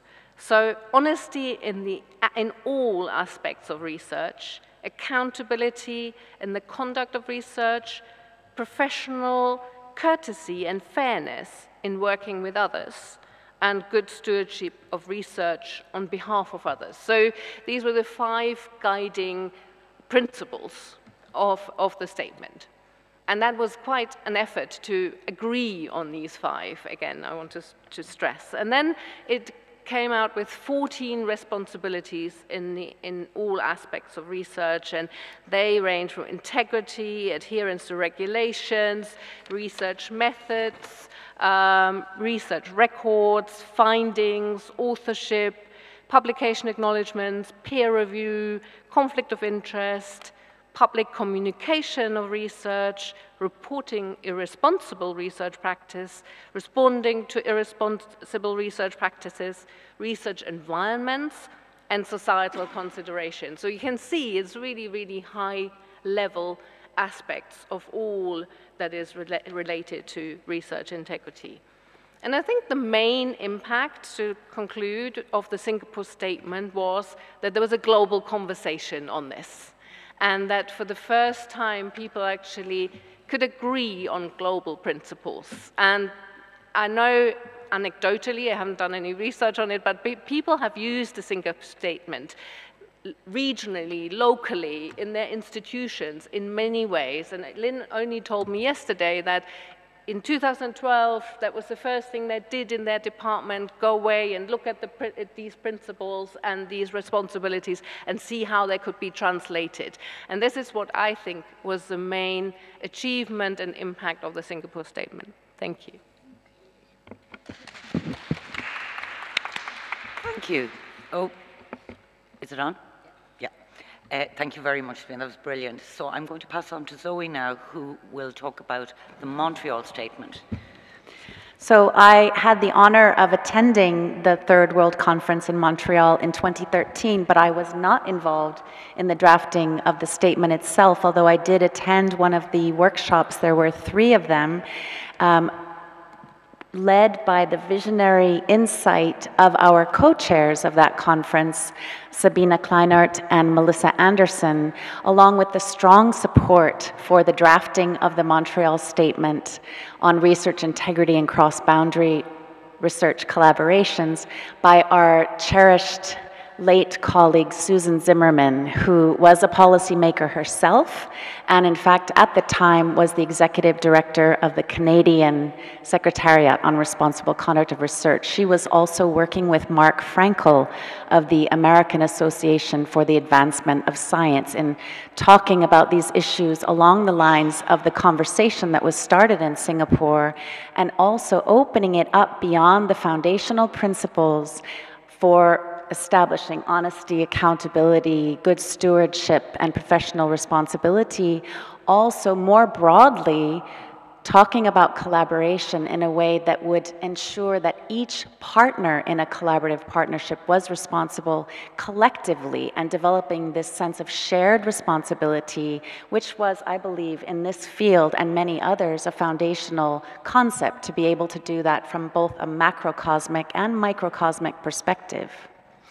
So the essence of the Montreal Statement focuses on 4 general areas. As I mentioned, in the context of cross-boundary, meaning can be within the same sector, the same institution, but different disciplines, and across national and even cultural boundaries or barriers. This collective responsibility was codified really in talking about general responsibilities, including that all researchers and collaborative partners would take responsibility for the shared research as well as their individual part in the research project. And also in the spirit of the United Nations and UNESCO, tapping into this idea of the purpose of research, that our collaborative research should be started and conducted with an eye toward advancing knowledge for the good of humankind and for society itself. The responsibilities were then described in a sense of managing the collaboration and addressing, for example, contracts and agreements and compliance with laws and regulatory structures. We've learned now from Roxana, our dear colleague, that there are still 10 years on many areas we also have heard about in other parts of the world that still don't have the same kinds of regulatory structures that may give rise to conflicts also in the context of collaborative research. And foreshadowing the Cape Town Statement, which was developed in 2022 at the 7th World Conference, there is discussion of the costs and rewards of collaborative research being distributed fairly among collaborating partners. Then the relationships are described in the context of addressing customary practices and conflicts and embracing a diversity of perspectives, not based on assumptions, but actually openly discussing them. Responsibilities for the outcomes of the research are also framed in an analytical framework. Data, intellectual property issues, publication, and importantly, recognition that junior collaborators also needed significant care, compassion, and attention in addressing their contributions to research. The basic impact of the Montreal Statement has been reflected in the talks we saw today. And like Sabina, anecdotally, I could say just from having a look on the internet, I was able to see a number of hits where various entities professionally and also within the scientific and research of all disciplines have had their members embrace the concept in a way, for example, like the International Association for Geophysics, which only 2 years after the promulgation of the study, 3,000 members in 130 countries already translated it into 13 languages, including Arabic, Hindi, Belarusian, Ukrainian, for example. So the Montreal Statement also created a bridge to Rio, as I said, opening up to collaborative responsibility, but then looking in the broader context of research systems and incentives and awards that would be talked about during the conference in Rio, and were also raised by Sabina Kleinert and Liz Wager, for example, looking at the role of publishers and editors, going beyond just the responsibilities that were established for researchers and institutions themselves. So bravo to Melissa, Sabina, Susan Zimmerman for this beautiful work and this consensus document. Thank you, Zoe. That was perfect. Oh, gosh. Sorry, yeah, you notice I have a timer. I told them I was going to be strict. So, Lex, your 5 minutes on talking about the Amsterdam agenda starts now. Thank you. Well, the Amsterdam agenda was the result of the 5th World Conference on Research Integrity in 2015 in Amsterdam. It was probably the least influential of our statements, but it was maybe the most visionary of them all. And by that I mean that most items on the wish list of the Amsterdam statement, the Amsterdam agenda I should say, they gained traction rapidly, but it's almost certain that it was not likely due to the Amsterdam agenda. And I give 3 examples of that. The first is that we wanted in the Amsterdam agenda more research on research integrity. And yes, that happened. Unfortunately, mainly in the European continent. There's a lot of European funding for research integrity currently, and much less in the other countries, but it happened, but not due to the Amsterdam agenda, I'm sure. We wanted pre-registration, and by pre-registration I mean that your research plan is somewhere in the cyberspace, in a place you cannot touch it anymore without changing the date stamp. There is there the questions you want to study, the methods you're going to use, the outcomes you're going to collect, and the way you're going to analyze the data. And the idea is that everyone afterwards can check whether you did what you promised. Now, we wanted that badly, and it started to happen, the pre-registration of research, but again, not due to the Amsterdam agenda. We had to register ourselves even, but we hid it very well, and no one used it. But luckily, researchers used other registers for pre-registering their research. The third thing is a plea for evidence-based research integrity policy. And that is slowly emerging in countries while research comes along.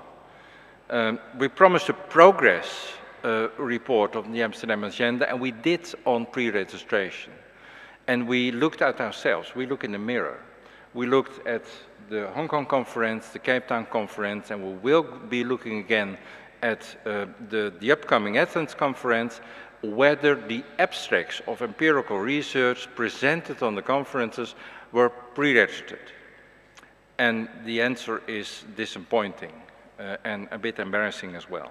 Only 1/3 of the investigators said that they pre-registered their study, but when we checked, only half of them could be verified. So let me say it mildly, there is some room for improvement there. And for that reason, we're going to study it again for the upcoming World Conference in Athens. And we hope that we will be higher now, because between Hong Kong and Cape Town, there was hardly any difference. And the idea is that we, as a community of researchers of research integrity, should set the example. We should practice what we preach. And that was, again, said in the Amsterdam agenda already, so indirectly it was maybe a bit influential. Thank you so much. Thank you. Thank you, Lex. I'll actually go to Mehar next, because we'll keep on the chronology, who will talk about the Hong Kong agenda, the Hong Kong statement. The Hong Kong principles, yes. Sorry. Thank you very much. The impetus for the Hong Kong principles was the research incentive systems and the research assessment practices. The research assessment practices really drives our behavior, the behavior of the researchers. The current, I mean, even until now, the research incentive system as such is that we really valued research output generally in the format of publications, and therefore the publications in particular ranked journals and so on and so forth. The whole series of behaviors is not particularly conducive to developing research activities that are most trustworthy.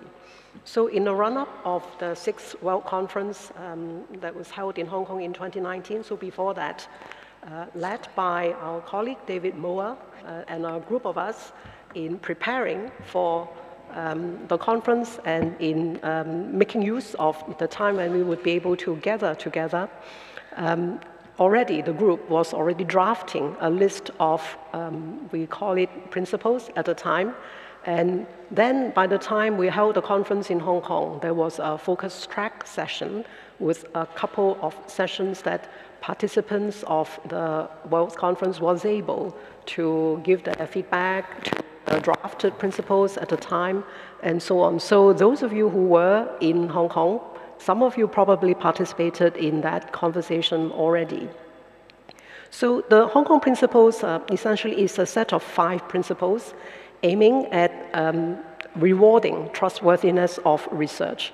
So these 5 principles are: assess responsible research practices along the process of developing the research outcome. So it would include planning, execution of the research activities, reporting, all the way into driving impact. The second principle is to value complete reporting. The third one, to reward the practice of open research or open science. Fourth is to acknowledge a broad range of research activities, which is the traditional one that we could perceive. And the fifth one is to recognize other essential contributions for researchers, peer review, mentoring, and so on. So the 5 principles, as well as the processes that was involved in generating these principles, we call it Hong Kong principles because it was coming out from the conference held in Hong Kong. It was published as a research article in PLOS Biology. Like all the other statements, agenda, and principles, these are all lodged in the WCRI Foundation website. It is possible for individuals or for organizations to sign up and endorse the Hong Kong principles.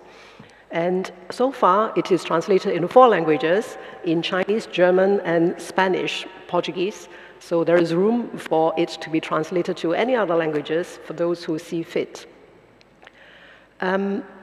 Like a few other principles and manifesto and so on and so forth, endorsing these principles is one thing. To have it really generating the real impact and creating a change in our behavior in research assessment is a very, very long way. So what is our impact so far?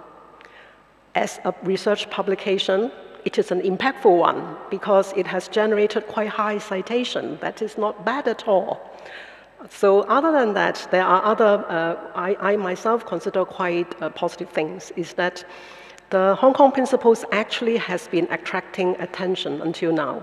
Some high-level organizations fully recognize the Hong Kong principles. For example, the Wellcome Trust, as a very important grant agency in the UK, has recognized it and put it in the reference of their guidance for research organizations on assessment of research.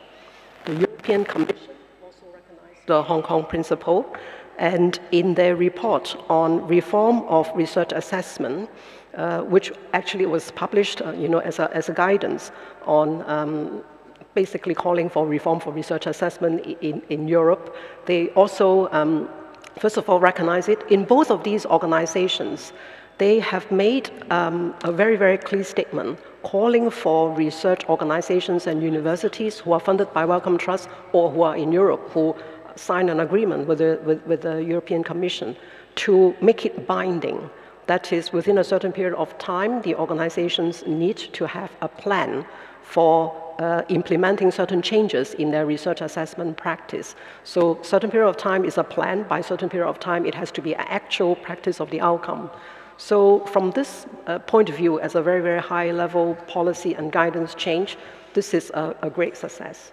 But as I said earlier, to really have it being successful and impactful is our entire research ecosystem really value the assessment of trustworthy research as an indicator for research quality.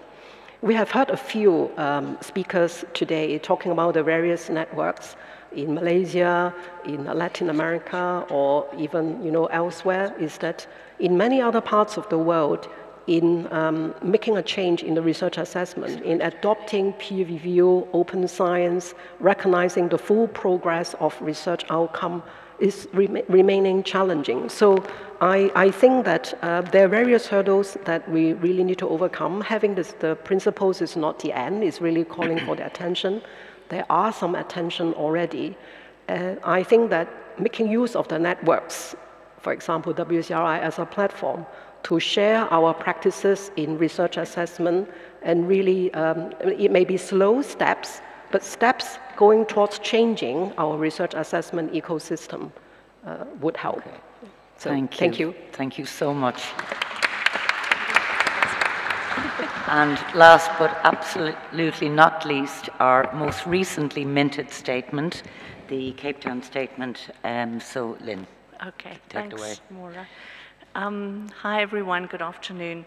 So the Cape Town statement was only published 2 months ago, and it was a product of the 7th World Conference on Research Integrity, and the theme of that conference was fostering research integrity in an unequal world. And so myself and quite a few other people really had insights that unfairness, inequity, lack of diversity and inclusivity in research could in fact impact on the integrity of research, and that discussing this and coming up with a set of recommendations would be a really important output of the 7th World Conference.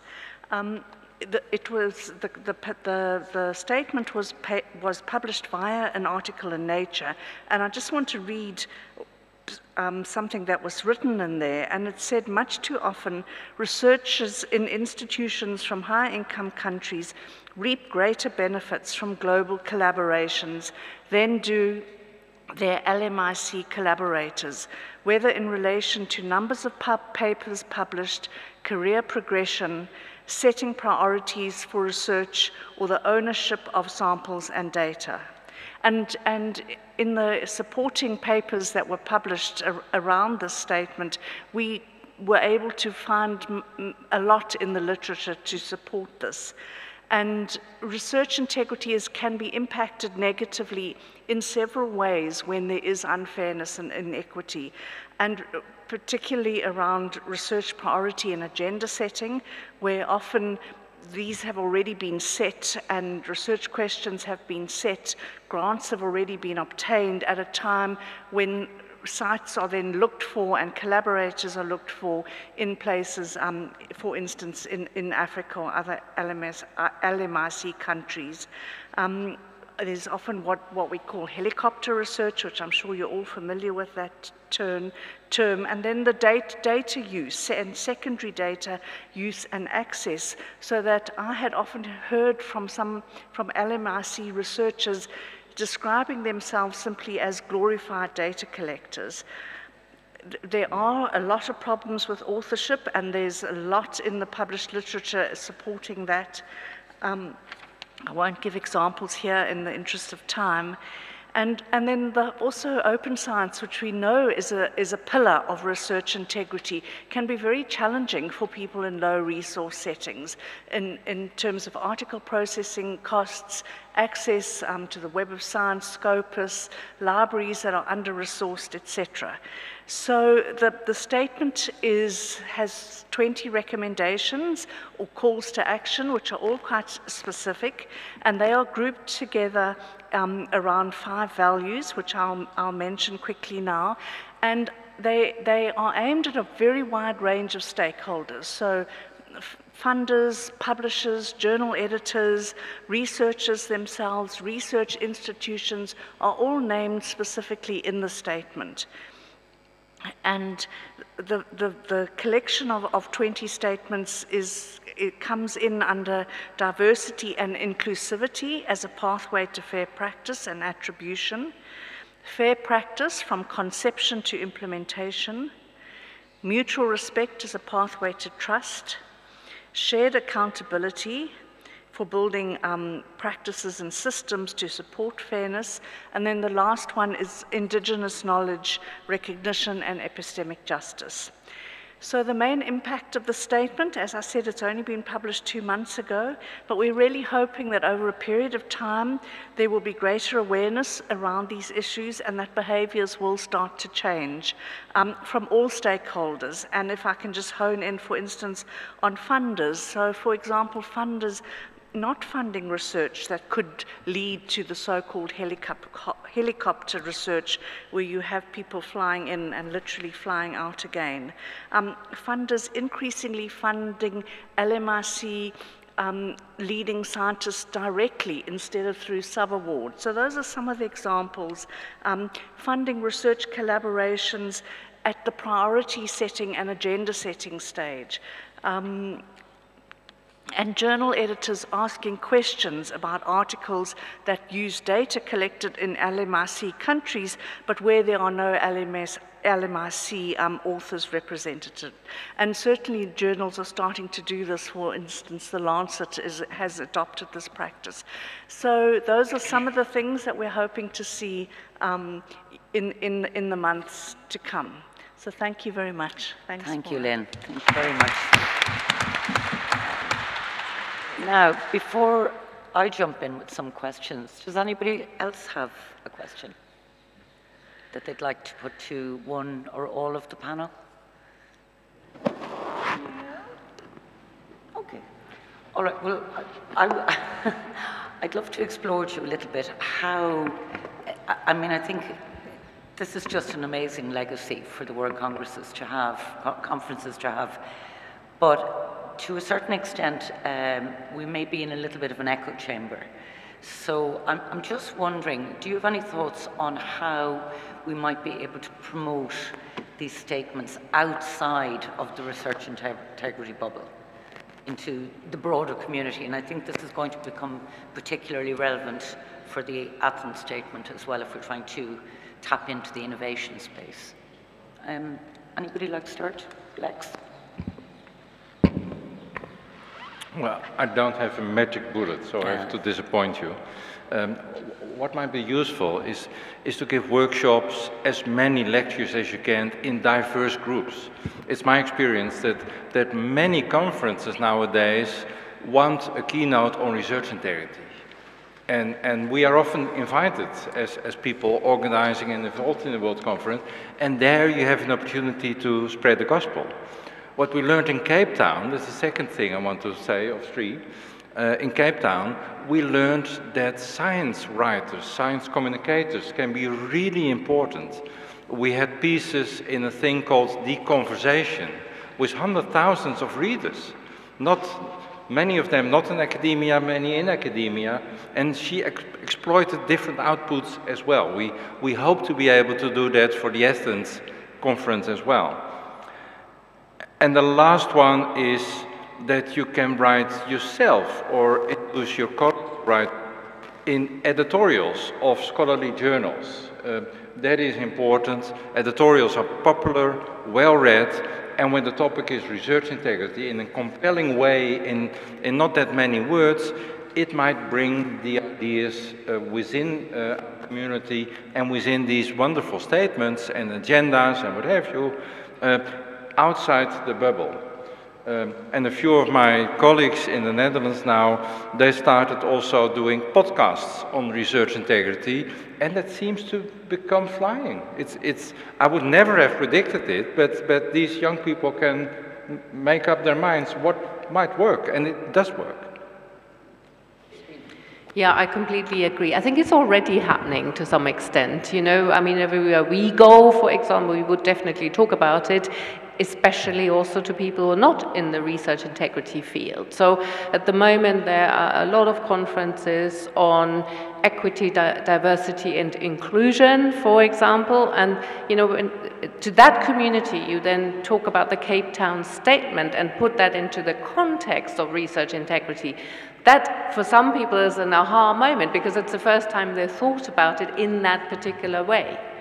Same if you talk about, you know, research assessment exercises for the Hong Kong principle. You know, there are lots of discussions on this on various levels within universities, within national funding structures, and there again, you know, if you link this discussion to research integrity, some people will have heard this link for the very first time. And that's what I would try and do with all these statements where it fits. Zoe.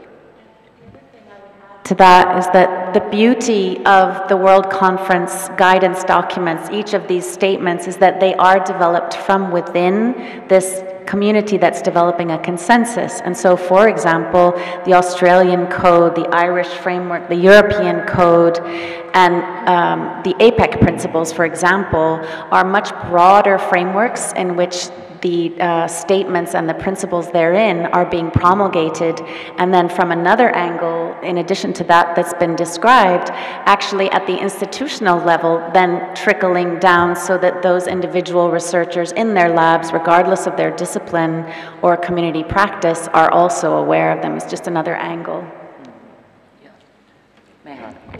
I can add a little bit. I think that it is always about communication, communication, and communications. If we just talk about all these various principles and statements and agenda within the research integrity community, it's not really going to work. For the Hong Kong principles, for example, it is about research assessment. And we really need to have this very, very widespread beyond the research integrity community. And so far, I think that the spreading of the Hong Kong principles or the principles for research assessment is still limited. In Asia-Pacific regions, for example, where we are, I don't think various universities and institutions are well aware of the possibility of assessing research in different means. So I think there's still much work that is needed. I would just say that for all of these statements, they are all really very well thought out. And research integrity and research are not two different things. It is the same thing. So we could be talking about all of these in our professional associations, organizations, so that various disciplines of research will be aware of it. It is also not about science, engineering, and biomedical research. It is really about all types of research, including the research outcome that could be, you know, a piece of artwork, or sometimes it's a book that is really taking the writer 2 years to generate that particular piece of research outcome. So it really is for all of us to disseminate it to as widely as possible. Lynn, did you? Okay. Yeah, just a small thing. Roxana asked me if she could translate the statement into Spanish, and I hadn't actually even thought about translating, and I think that's really important. So I will go back to my own institution and suggest that we get it at least translated into Xhosa and Spanish and French, which is, you know, West Africa, and so I think that's a small thing, but it is an important step. Yeah, I mean, that whole issue of translation is really important. You know, the European Code of Conduct has been translated into all of the European languages, plus Chinese, Japanese, Arabic, Turkish. But it's just striking me now, as we sit here, it hasn't been translated into any African language at all. So I think that's kind of telling as well, even though I know it's the European Code, but it is used globally.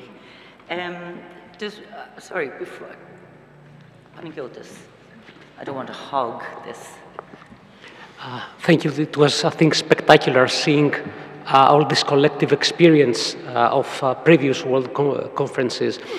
One thing about communication that you mentioned very clearly, perhaps communication within our peers, and as we were discussing from the beginning of this symposium, that we have to also communicate to non-peers, to general public. Perhaps using something, a small movie or a cartoon that would describe the journey of world conferences throughout their statements in a way. and this might also help me explain to my daughter better what I do, because I might be a physicist, but I don't do physics right now.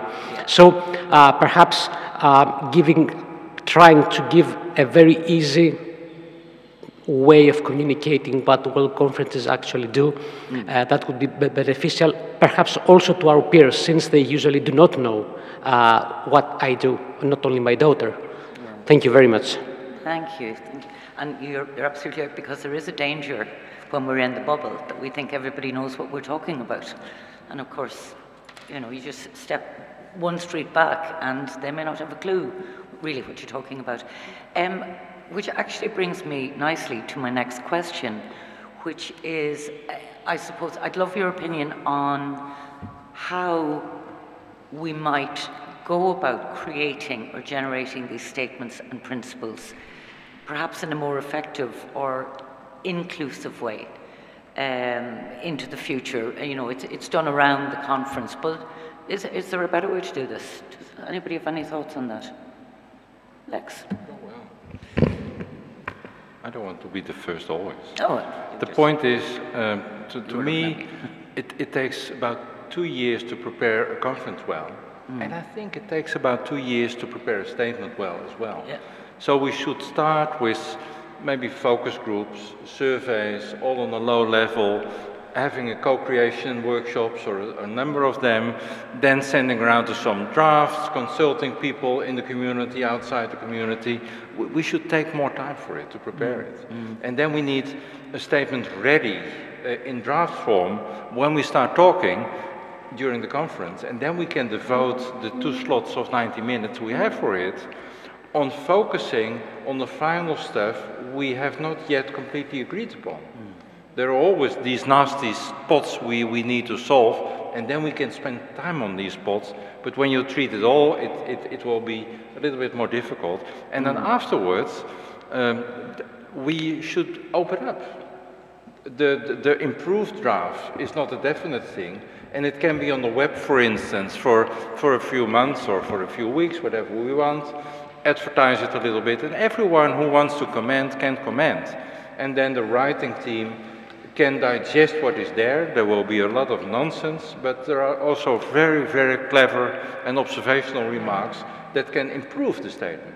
So maybe we should design the process a little bit more in that direction.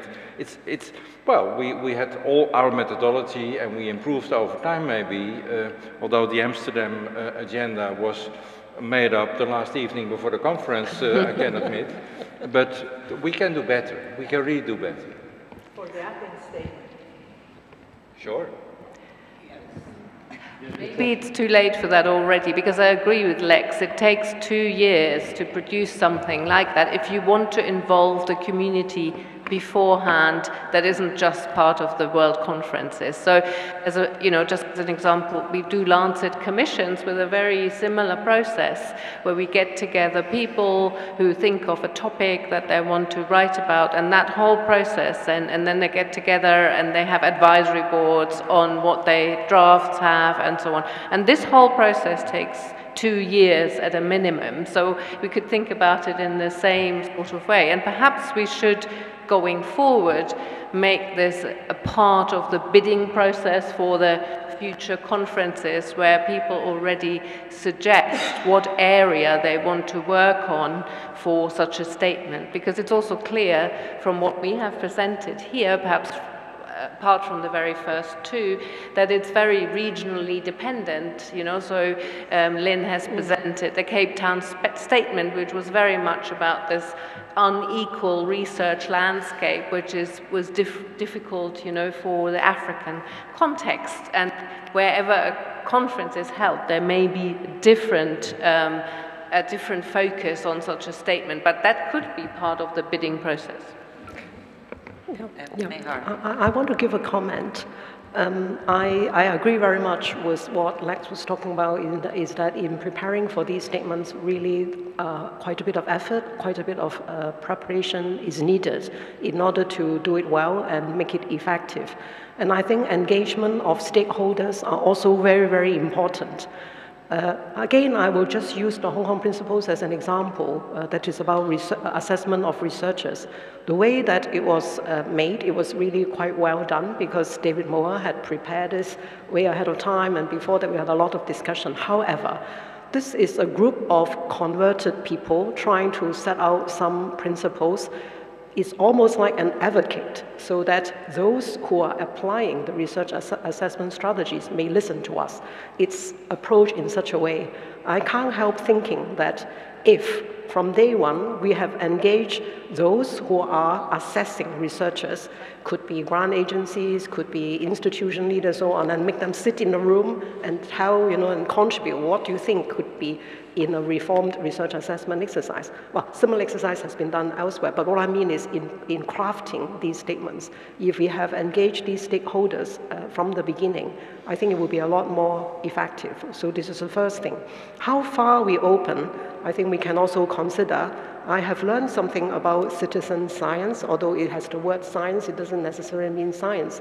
It's basically really engaging a very, very general public, engaging very, very far, quite broadly, people who are participating in contributing to a piece of outcome. So we could consider that. As to, for the upcoming conference in Athens, is it a little bit late? I would just think better late than never. It is okay. It is, we are running out of time, but if we start engaging a broader stakeholder perspective in contributing to a potential statement in whichever area that we define, it would at least be a starting point. We could continue during the conference. We could follow up after the conference. But the main point is still engaging, engaging those who matters, that can make a change and that can contribute from as soon as we are aware. Thank you. Yeah, thank you, Meha. I think I read an article that was published in 2018. I think it was the Stanford Social Science Review that talked about the importance of, telling stories that have a beginning, a middle, and an end, and then asking stakeholders to do something that they can do. And I feel that that's quite a powerful approach in terms of engaging these broad stakeholders to tell them, to find out how they need to understand information, but then ask them to do something that they can do. And I think that can be a very powerful first step as well to engage new people into this field. I'll see if I can find the article and circulate it amongst the group. Thank you, Jennifer. Zoe. And particularly along the lines of what Sabina just whispered to me is engaging policymakers who actually have experience in this area, because obviously we're hailing from different disciplines, and that kind of refined approach and methodology can be really helpful.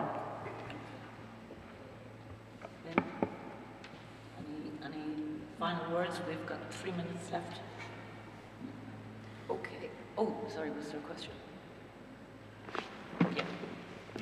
I know. No question. But I would like to say something. I've been involved in the in the Amsterdam document, and then in the Hong Kong document. And I am a witness of how discussing it more at length actually becomes yours. The document becomes yours. You identify with it.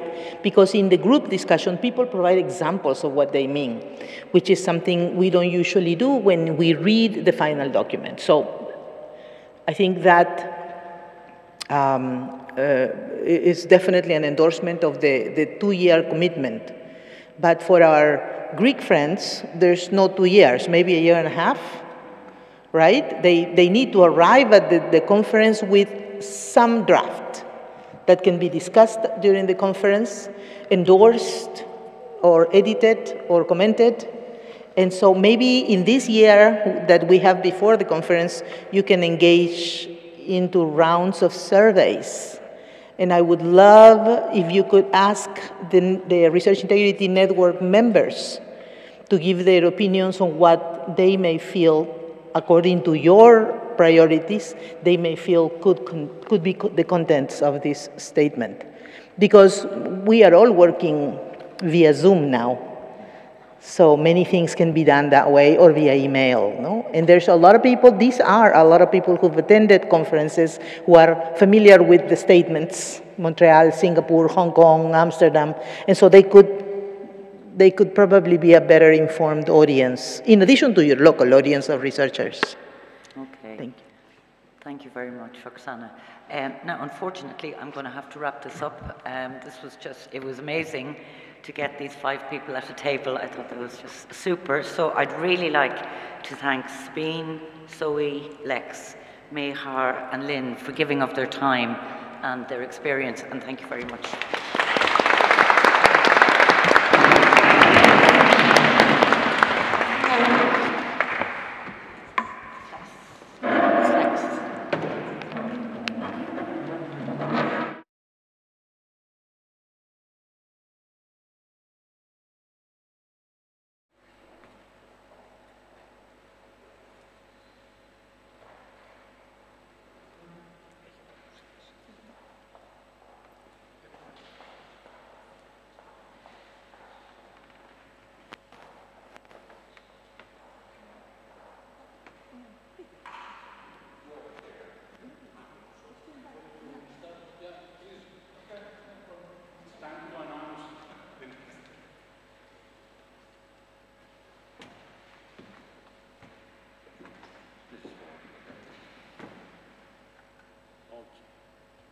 Okay, ladies and gentlemen, it has been a long day, and I've got a surprise for you. The surprise is we're going to organize the 8th World Conference on Research Integrity in Athens. Isn't that amazing? That is really the idea we have.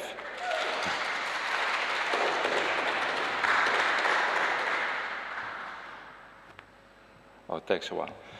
This is quite similar. Elizabeth Big would love this. There's a duplication of the image going on there. It's really the idea to have it in Athens, the World Conference. And I'd like to tell you a little bit about what happened the last 2 days. Because the last 2 days, we were together with the organization team in the kitchen. And in the kitchen, we were cooking the menu and tasting it as well for the next conference. And I should go that way. And what I'd like to tell you that we will go on with our tradition started in Cape Town of having hybrid conferences. That means, like today, we have today 400 many plus attendees online and slightly fewer in the room. We will do that for the conference as well. We will have 2 conferences, in fact, that go together in the same program. And we cater, as always, for all disciplinary fields, all professional ranks, and all career stages. That is important to us. And it's also important for us to involve all stakeholders. They have been mentioned today many times already. You have researchers, of course, there are institutions, you have funding agencies, the people working there, people taking care of research integrity in research institutions, and also with funders. We have journals, we have publishers, we have governance. All these stakeholders are present at our conferences, and we love that. So we are not just a regular scientific conference. Yes, research is presented, a lot of research is presented, but it's also about policy, it's about reflection, it's about developing policies together, like these statements and other things. That is important for us. And what might be even more important for us is that we want to be interactive and inclusive. Interactive, that means that there is an exchange. We have very much activities going on where people can interact with each other. The day before the conference, we have pre-conference workshops. There it happens already, and it goes on. And we want to be inclusive in the sense that we have we try to have, when there is enough sponsoring available, many travel grants for people from low and middle income countries who have accepted for the conference, but who cannot afford to attend the conference. That is important, we believe, and we have a special attention for the early career professionals. We don't say early career researchers like many people do, we say early career professionals, because we want to cater for all these stakeholders and all these important people in the playing field of research integrity. And yes, that are researchers, but also people supporting research, taking care of compliance to rules, helping solving difficult cases, teaching about research integrity, and so on and so forth. And then, of course, we have these statements, and I told you already about that, and the whole panel enlightened you about it. Now, what we think that research integrity is, and that is a bit out of the mission statement on the website of our foundation, and we have had today at least 3 other definitions of research integrity, but when you reflect a little bit, they all boil down to exactly the same. Ours is a little bit operational. We say it's about principles and standards to ensure validity, are we getting it right in our research, and also trustworthiness. Can we trust the outcome of research? And we believe that behavior of individuals and of collectives, consortia for instance, and departments, makes or breaks research integrity. So for the good and the bad, it's about behavior of persons and people. And that behavior comes not out of the blue, but there are 3 roads where that behavior can be influenced. Again, for the good and for the bad. For the good is, of course, what we want, and for the bad, we don't want it. It's about personal attitudes and professional values. It's about the institutional research climate. We've heard today many examples of how a sick atmosphere in a department and an unfair treatment of people working in a department then the research integrity can go easily downhill. And of course, the individual is still responsible, but the organization is responsible to empower the individual to do the right thing. And then we have the system, the outside world, the research system at large, like the way we assess researchers, like the way we give people promotion and grants for their next activities. All these things influence research integrity for the good and for the bad. And that whole set of items is coming back on our conferences. We try to be modern. I just talked about the podcast. We don't have a podcast as a foundation, but we do have a Twitter account. And today there was a lot of activity on that Twitter account. And please, if you have one, have a look at it. We have a LinkedIn page that is a little bit less developed yet because we started it later, but we want to improve it for the Athens conference. And we have a Vimeo channel. All the videos of the talks of today will be as soon as possible on that Vimeo channel of the foundation. And we will do the same with the products of the conferences, like we did of the former conferences. Not the first 3, but the conference after that. We're improving that now. There is the website of the conference, and you can see that on the thing over there as well, and also on the screen. And there is the website on the foundation, and the social media channel I mentioned in the upper right corner. Just click on it, and you can see what is there. The content we boiled down in our kitchen the last 2 days is on the Sunday preceding the 3 conference days, we have workshops, completely interactive. For PhD students, we call that the doctoral forum, who form their own network, talk about their own research, and that's always a great adventure for people, and a pleasure to be there as well.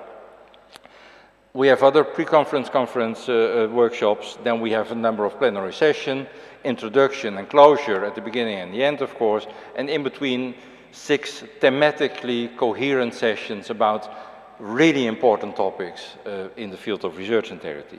Then we have the prestigious Stenek-Meyer lecture.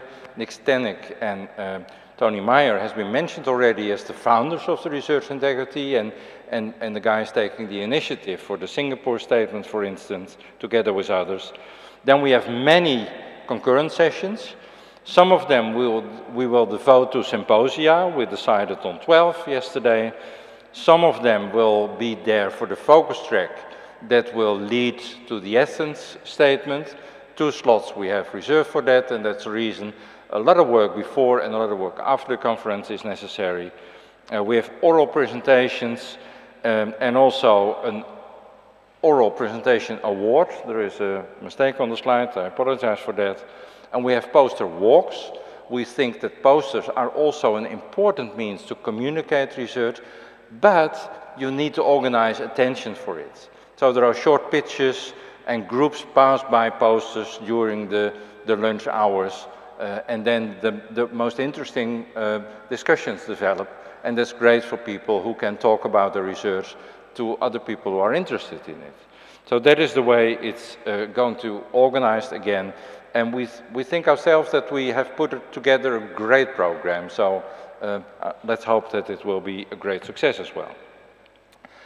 We are now about to update the website to a good level of information. The abstract submission opens at the end of June. Also, the travel grant application opens at the end of June. It closes again, 16 October. And in November, we open the registration. And when you register early, it's much cheaper than when you do that late. And people who have submitted an abstract and a travel grant application get our notification after a thorough peer review, of course, whether they are accepted or not, and they will learn that latest February 15, and then they have 1 more month to register for the early rate. That is the carrot. The stick is that when they don't register for the early rate before 15 March, they're out of the program. So we want to know that the people who register are really attending the conference. So these are the rules of engagement, and this is what we have on the plate for you next year. And we hope for a really successful conference, and all of the people that have been here today will be there, I guess, and many, many more. Thank you for your attention.